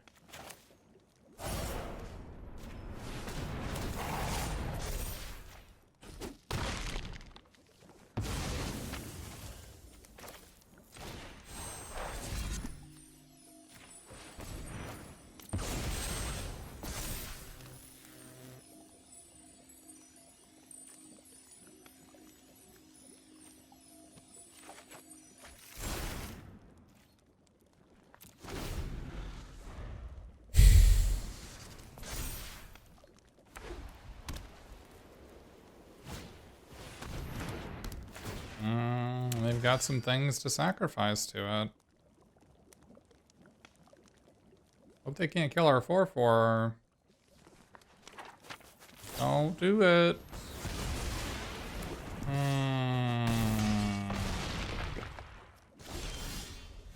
Not good news.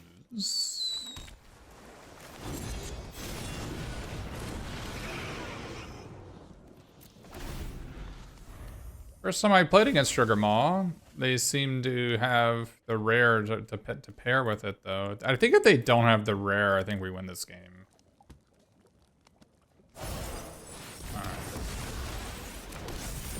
Alright. I think this was a huge part of why they were able to do this. So. That was unfortunate. That is a card that we really want to curse, right? So that means that we maybe want to bring in some cursies.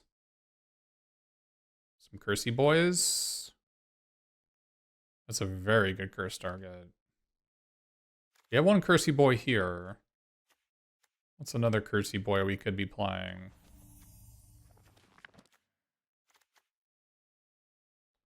Could cut the Obria's attendance. This is probably, I mean, kind of a medium card in this matchup, maybe. It is a flying creature. They have Knight of Doves.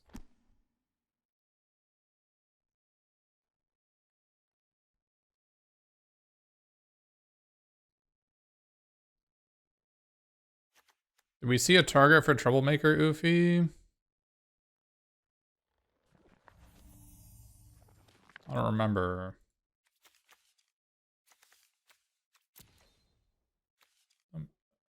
You gotta have one. But maybe this is worse than this.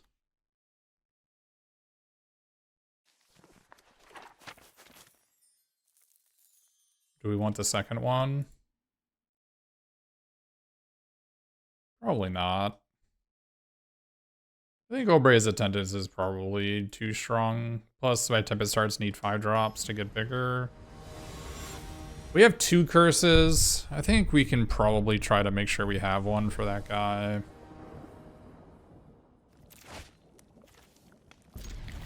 This is an interesting opener. What do you think we do here? This is super interesting. I think it's actually turn 1 Sleep Cursed Fairy. We're on the play. This card's kind of a hard-hitting, tight-fitting fellow. Like, maybe we just go Sleep Cursed Fairy into this fellow and just give him the beatdowns. I'm not against it.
No black makes sad person.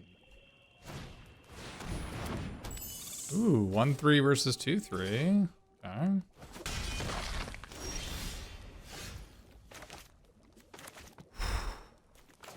Think we need a Tempest Start here to draw 2, discard 2.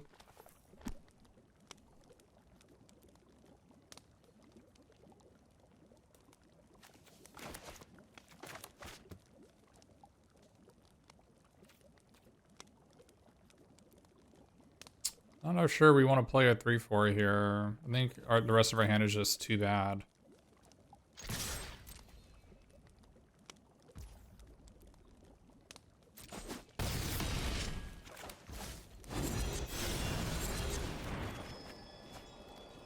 Excellent draw.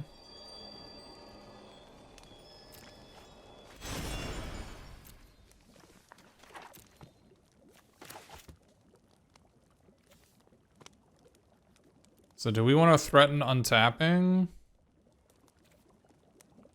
I think we do.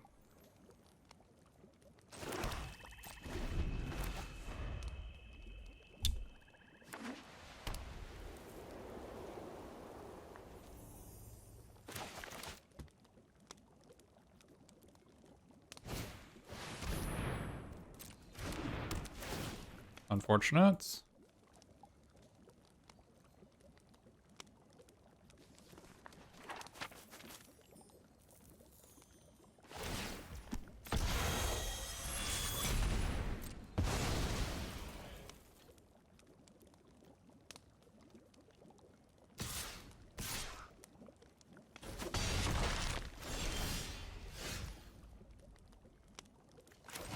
That was a pretty good draw.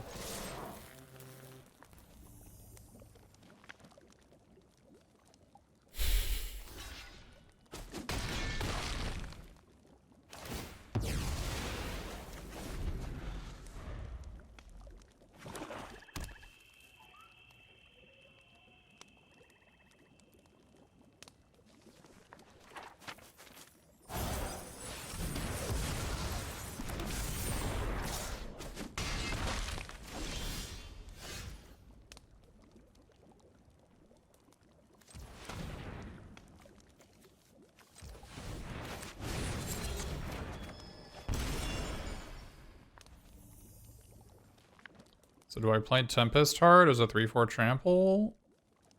Or do I play the 3/2 trampler and make the mill 4? I think I play the 3/4. I'll play 3/4 trample here. Because we can make something small with this, right? So they need 2 blockers.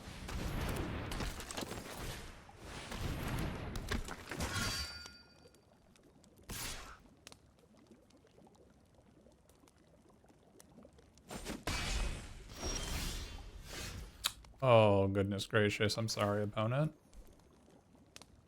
We just have the nuts! This is lethal, right?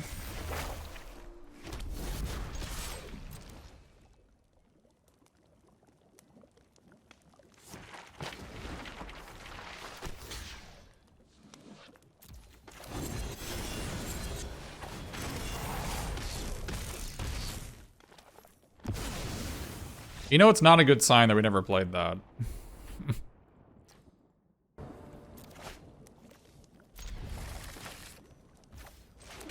Oh boy. Oh boy. What do we do here? Do we untap? Do we make a 4/4? Do we play Prism? I think we play Prism to try to get a 4th land, right?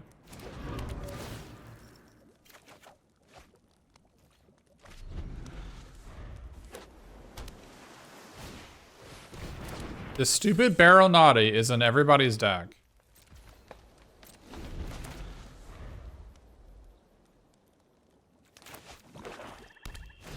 Absolutely everybody's deck has one.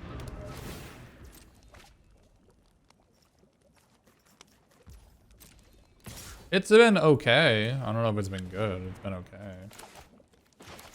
Maybe I should have actually Werefoxed. I should have probably Werefoxed there, right?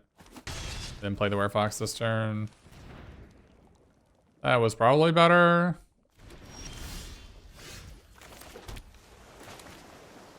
That was probably better. Mistakes were made. Alright.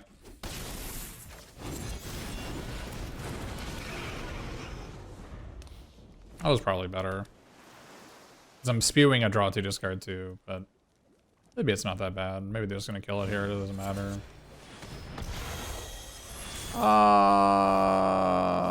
Yeah, I guess it ended up being okay for us.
It is here.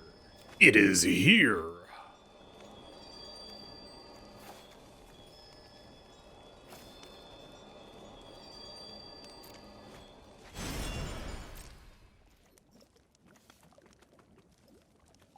It is no longer here. It is gone. Gone with the wind.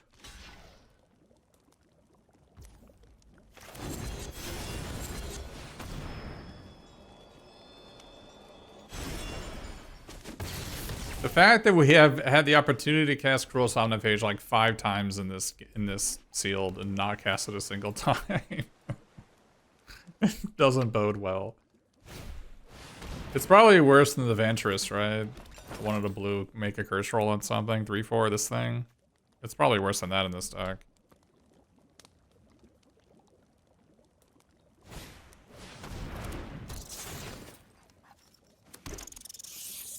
It's also a black card, which we don't have a ton of black mana, so maybe it's kind of a bit spewy to play it. Our triple block. If I do another Gingerbread Hunter, what are the odds? We Gingerbread Hunter. We can't really get anything out of it.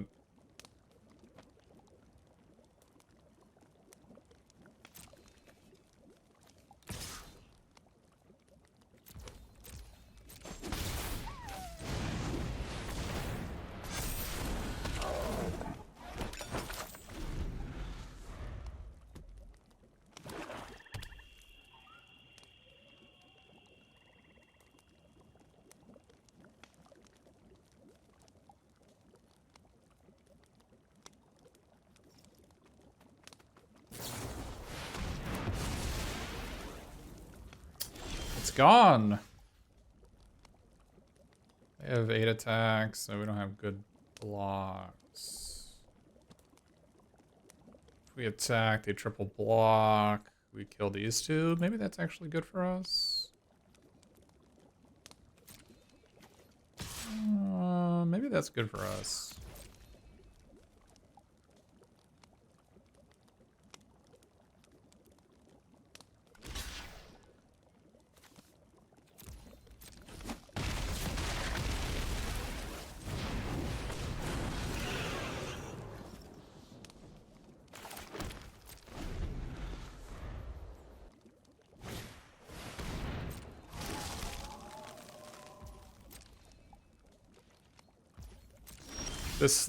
This sleep cursed fairy is just doing work. It is a really good card. It's really troubling to play against on this is worse against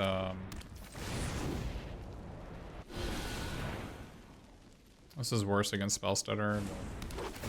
I've only got one card in hand, it's fine.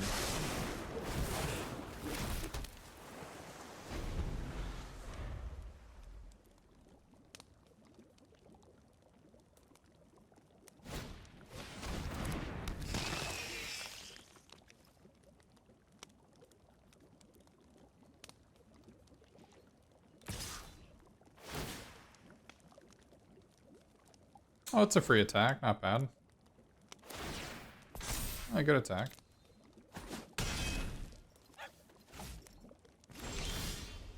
Oh boy. It could be anything. But we don't want to do that, right?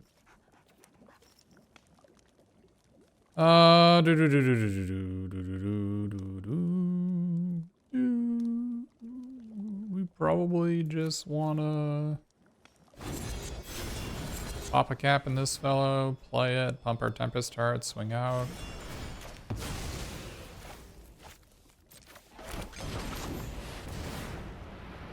Tempest Heart has actually been good.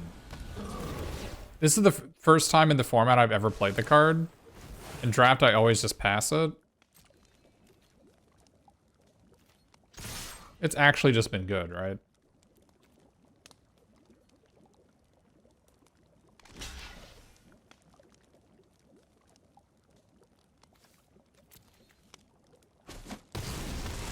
I don't know about Ice Rod Sentry.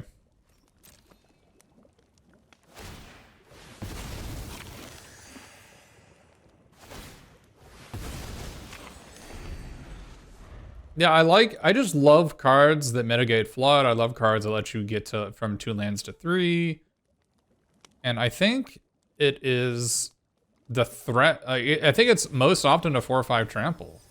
Enemy has it. How big is it? 9/9. Wow.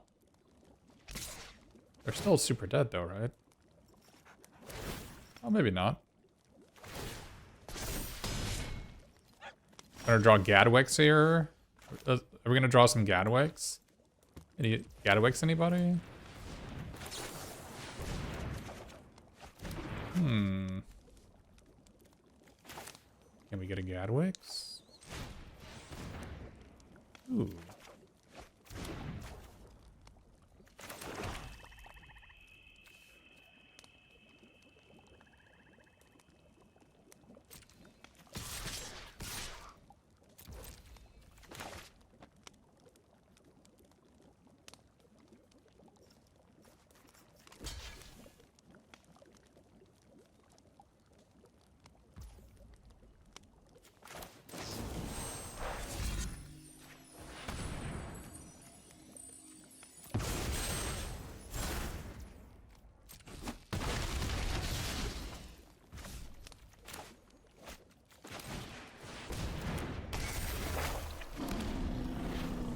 Another reason, now that I think about it, another reason to have a singular copy of Vantress Transmuter in our deck is a tutor target for Huntsman's Redemption.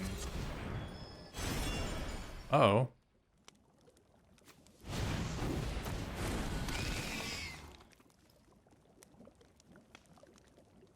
This fairy has done like 8 damage despite it being cursed, yeah.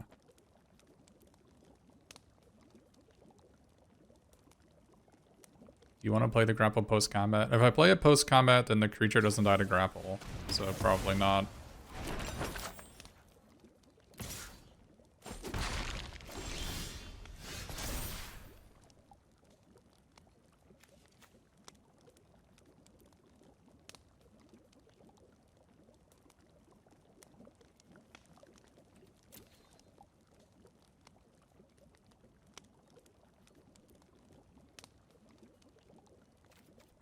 I don't even know what I have to get. Do I have a thing to put us counter on something? I already used this. I don't think I have anything that kills them.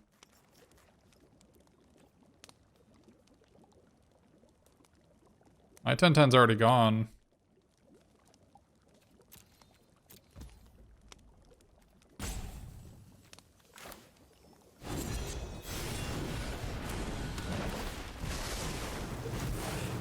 Oh, there we go.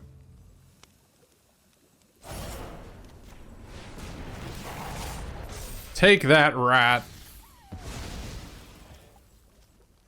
Get out of here. You can get a thing that curses it? It's not in my deck right now.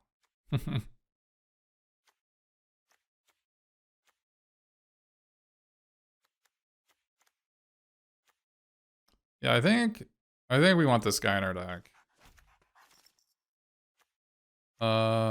Yeah, I think we want that guy in our deck. The question is, do we want Troublemaker Oofy?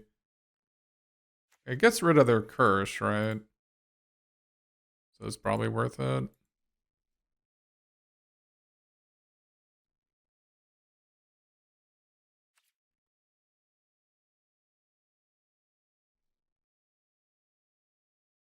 Oh, I didn't mean to click grapple. I meant to click Somniphage. Where's my grapple at? Get in here!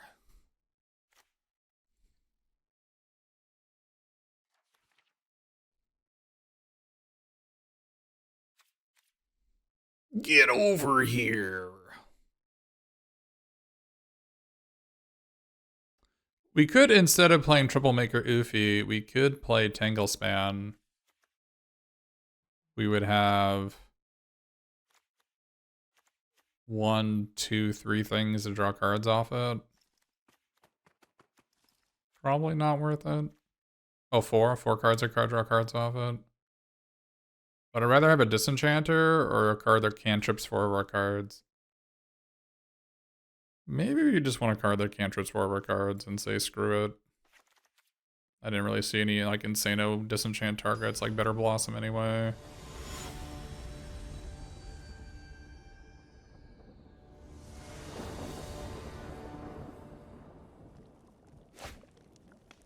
Yeah, I think it having potential is maybe more important than it actually being good, because I think when you play it on turn 3, it's kind of a lightning rod for your opponent's like grapples. So I think it's reasonable to play.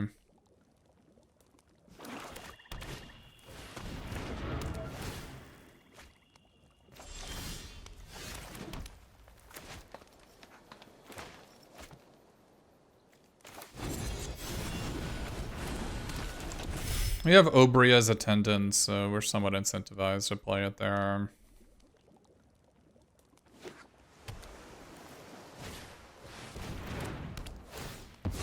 Oh, it might be gone for good. That's too bad.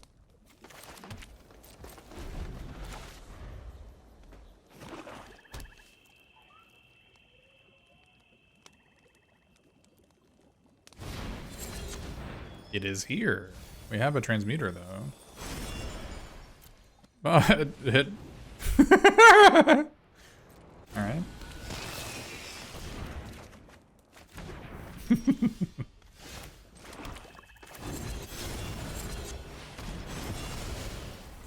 4 mana 1/1.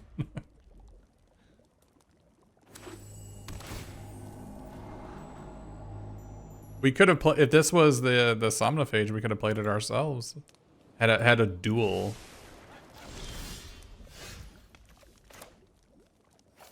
Who do you think would have won the duel? Are we getting exiled? Ah!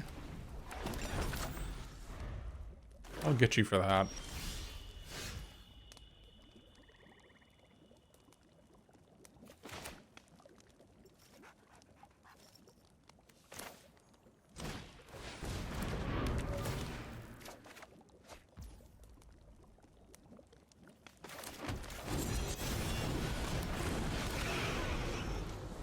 Our hand is too good. We have no reason to loot.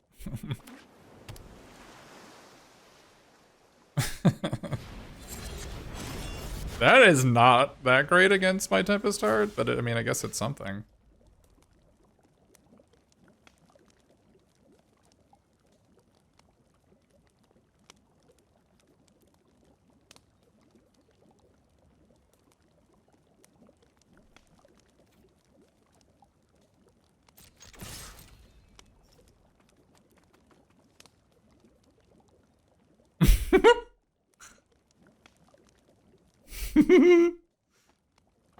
What?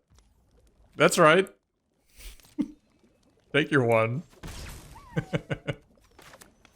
You heard me. Ooh.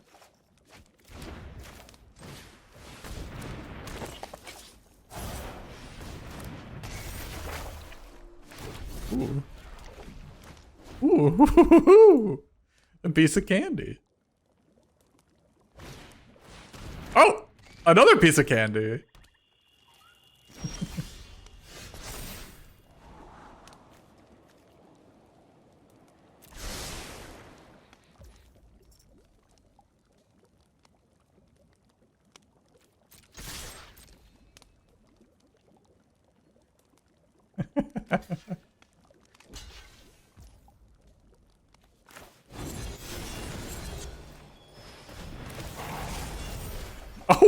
We also get to draw. Just taking our opponent to value village. Alright, we should have played Tanglespin Lookout main deck for sure. We have got like 9 cards in our hand.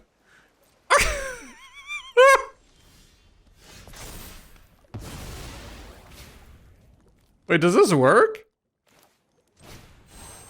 We're about to find out. We gonna learn today.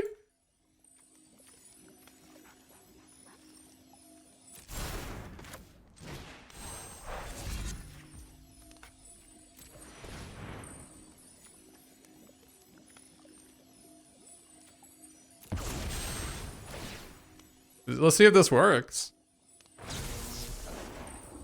Oh, it does. Oh, that's sick. I didn't even know that worked. Oh, that is cool. Oh, I mistabbed my lands. I can't play my 4/4 haste.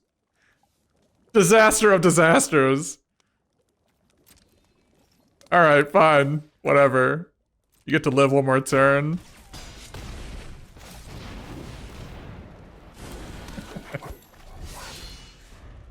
I somehow mistabbed for Prophetic Prism in play. Alright. Alright, I think if we figured out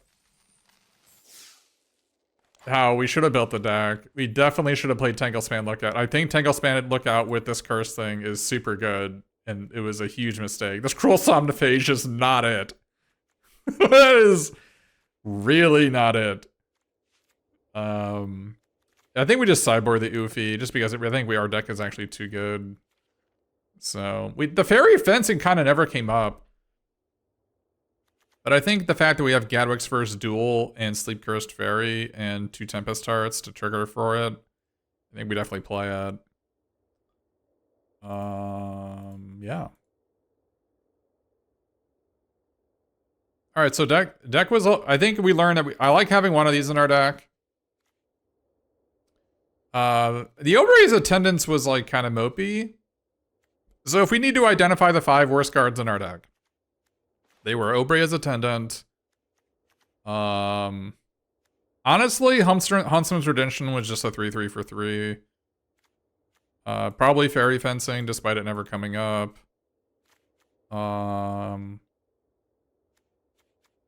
Gosh, after this, how do we find the next 2 worst cards? Like, and maybe maybe Vantress Transmuter is the next worst card, despite it being good in the deck, right? Like, it can be good in the deck and still be your worst card. That's totally reasonable. No, Beanstalk Armor's good.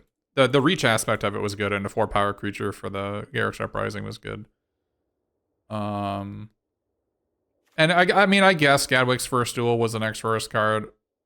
Or it could be either Brave the Wilds, or Sleight of Hand, or Gadwick's First Duel. They were all kind of bad, right? They were reasonable in the deck, but I wish they were just better cards, right? So, but these were all very solid. Like, we definitely should have played the Tanglespan Lookout. I really underestimate the potential of our opponents not knowing what's in our deck. And so, like, we know it's not that great in your deck, but our opponent doesn't know that. And so I think people will go out of their way to kill it, even though it's not a big deal. So I think that's relevant. The Tempest Hearts were phenomenal, right? They really were. I was super impressed by them. I actually did not expect to be impressed by them, but I was impressed by them. I mean, one part of the reasons they were good was the fact that, and all of our enemies just cursed our creatures, and Tempest Heart is not the greatest curse target. So, because it keeps on getting counters.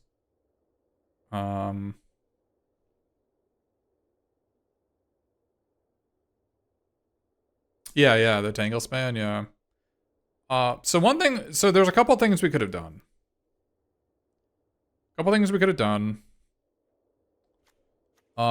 So we could have played Frolicking Familiar with our only red sources being Root Rider, Fauna, Prophetic Prism. Maybe that was a possibility. I like that I can use, now that I added a curse to the deck, like, being able to ping off curse targets is, like, kind of neat. Although Gingerbread Hunters kind of already do that.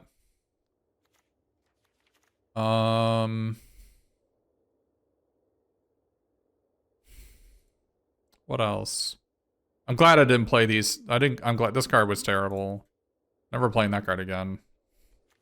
Card's just worse than a land. No hatching plans in the deck? No, I don't have any bargains. I have like 1 Candy Grapple. 1 Brave the Wilds. I think you need at least 5. I think you need at least 5 bargain cards for this. Well, the Ophie I took out. There's no Ophie.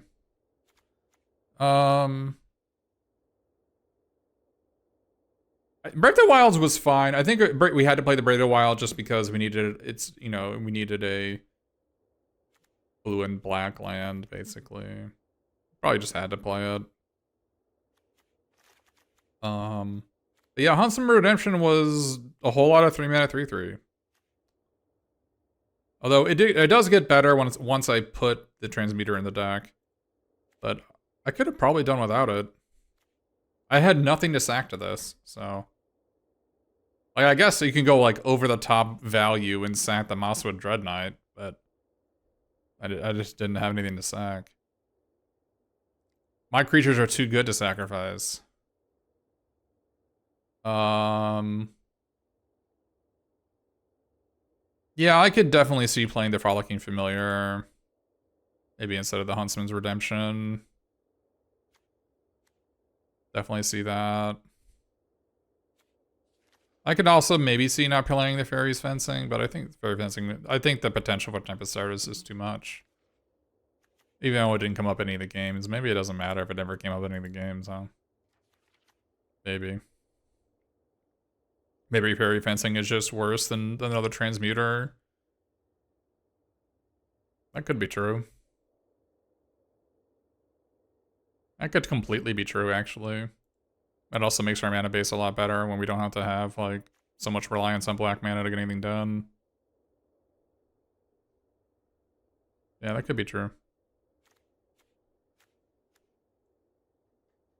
Definitely didn't want the Miniature Witch. That card is off. I'm off that one.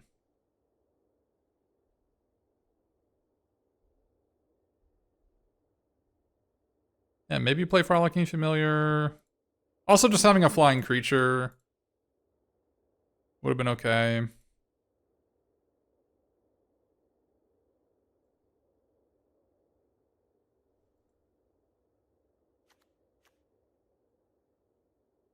Yeah, the fact that Fairy Fencing doesn't work with Gadwick's first duel is kind of lame. But maybe that eschews its inclusion in our deck. The fact that it doesn't work. If you're wondering, Fairy Fencing, you have to cast it to get the extra -3/-3, so the copy doesn't. If you do X equals 2, the first one will be -5/-5, but the copied one will only be -2/-2. It's just kind of lame.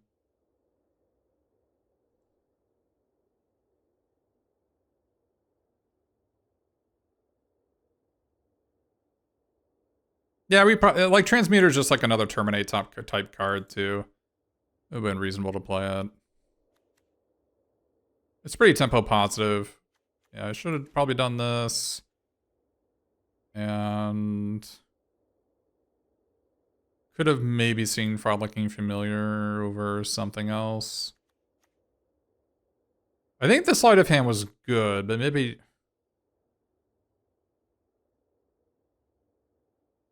I think it was good. It's got to be better than Frolicking Familiar. It's got to be. The worst card is going to be the second interest Transmuter, so maybe it's worse than that. But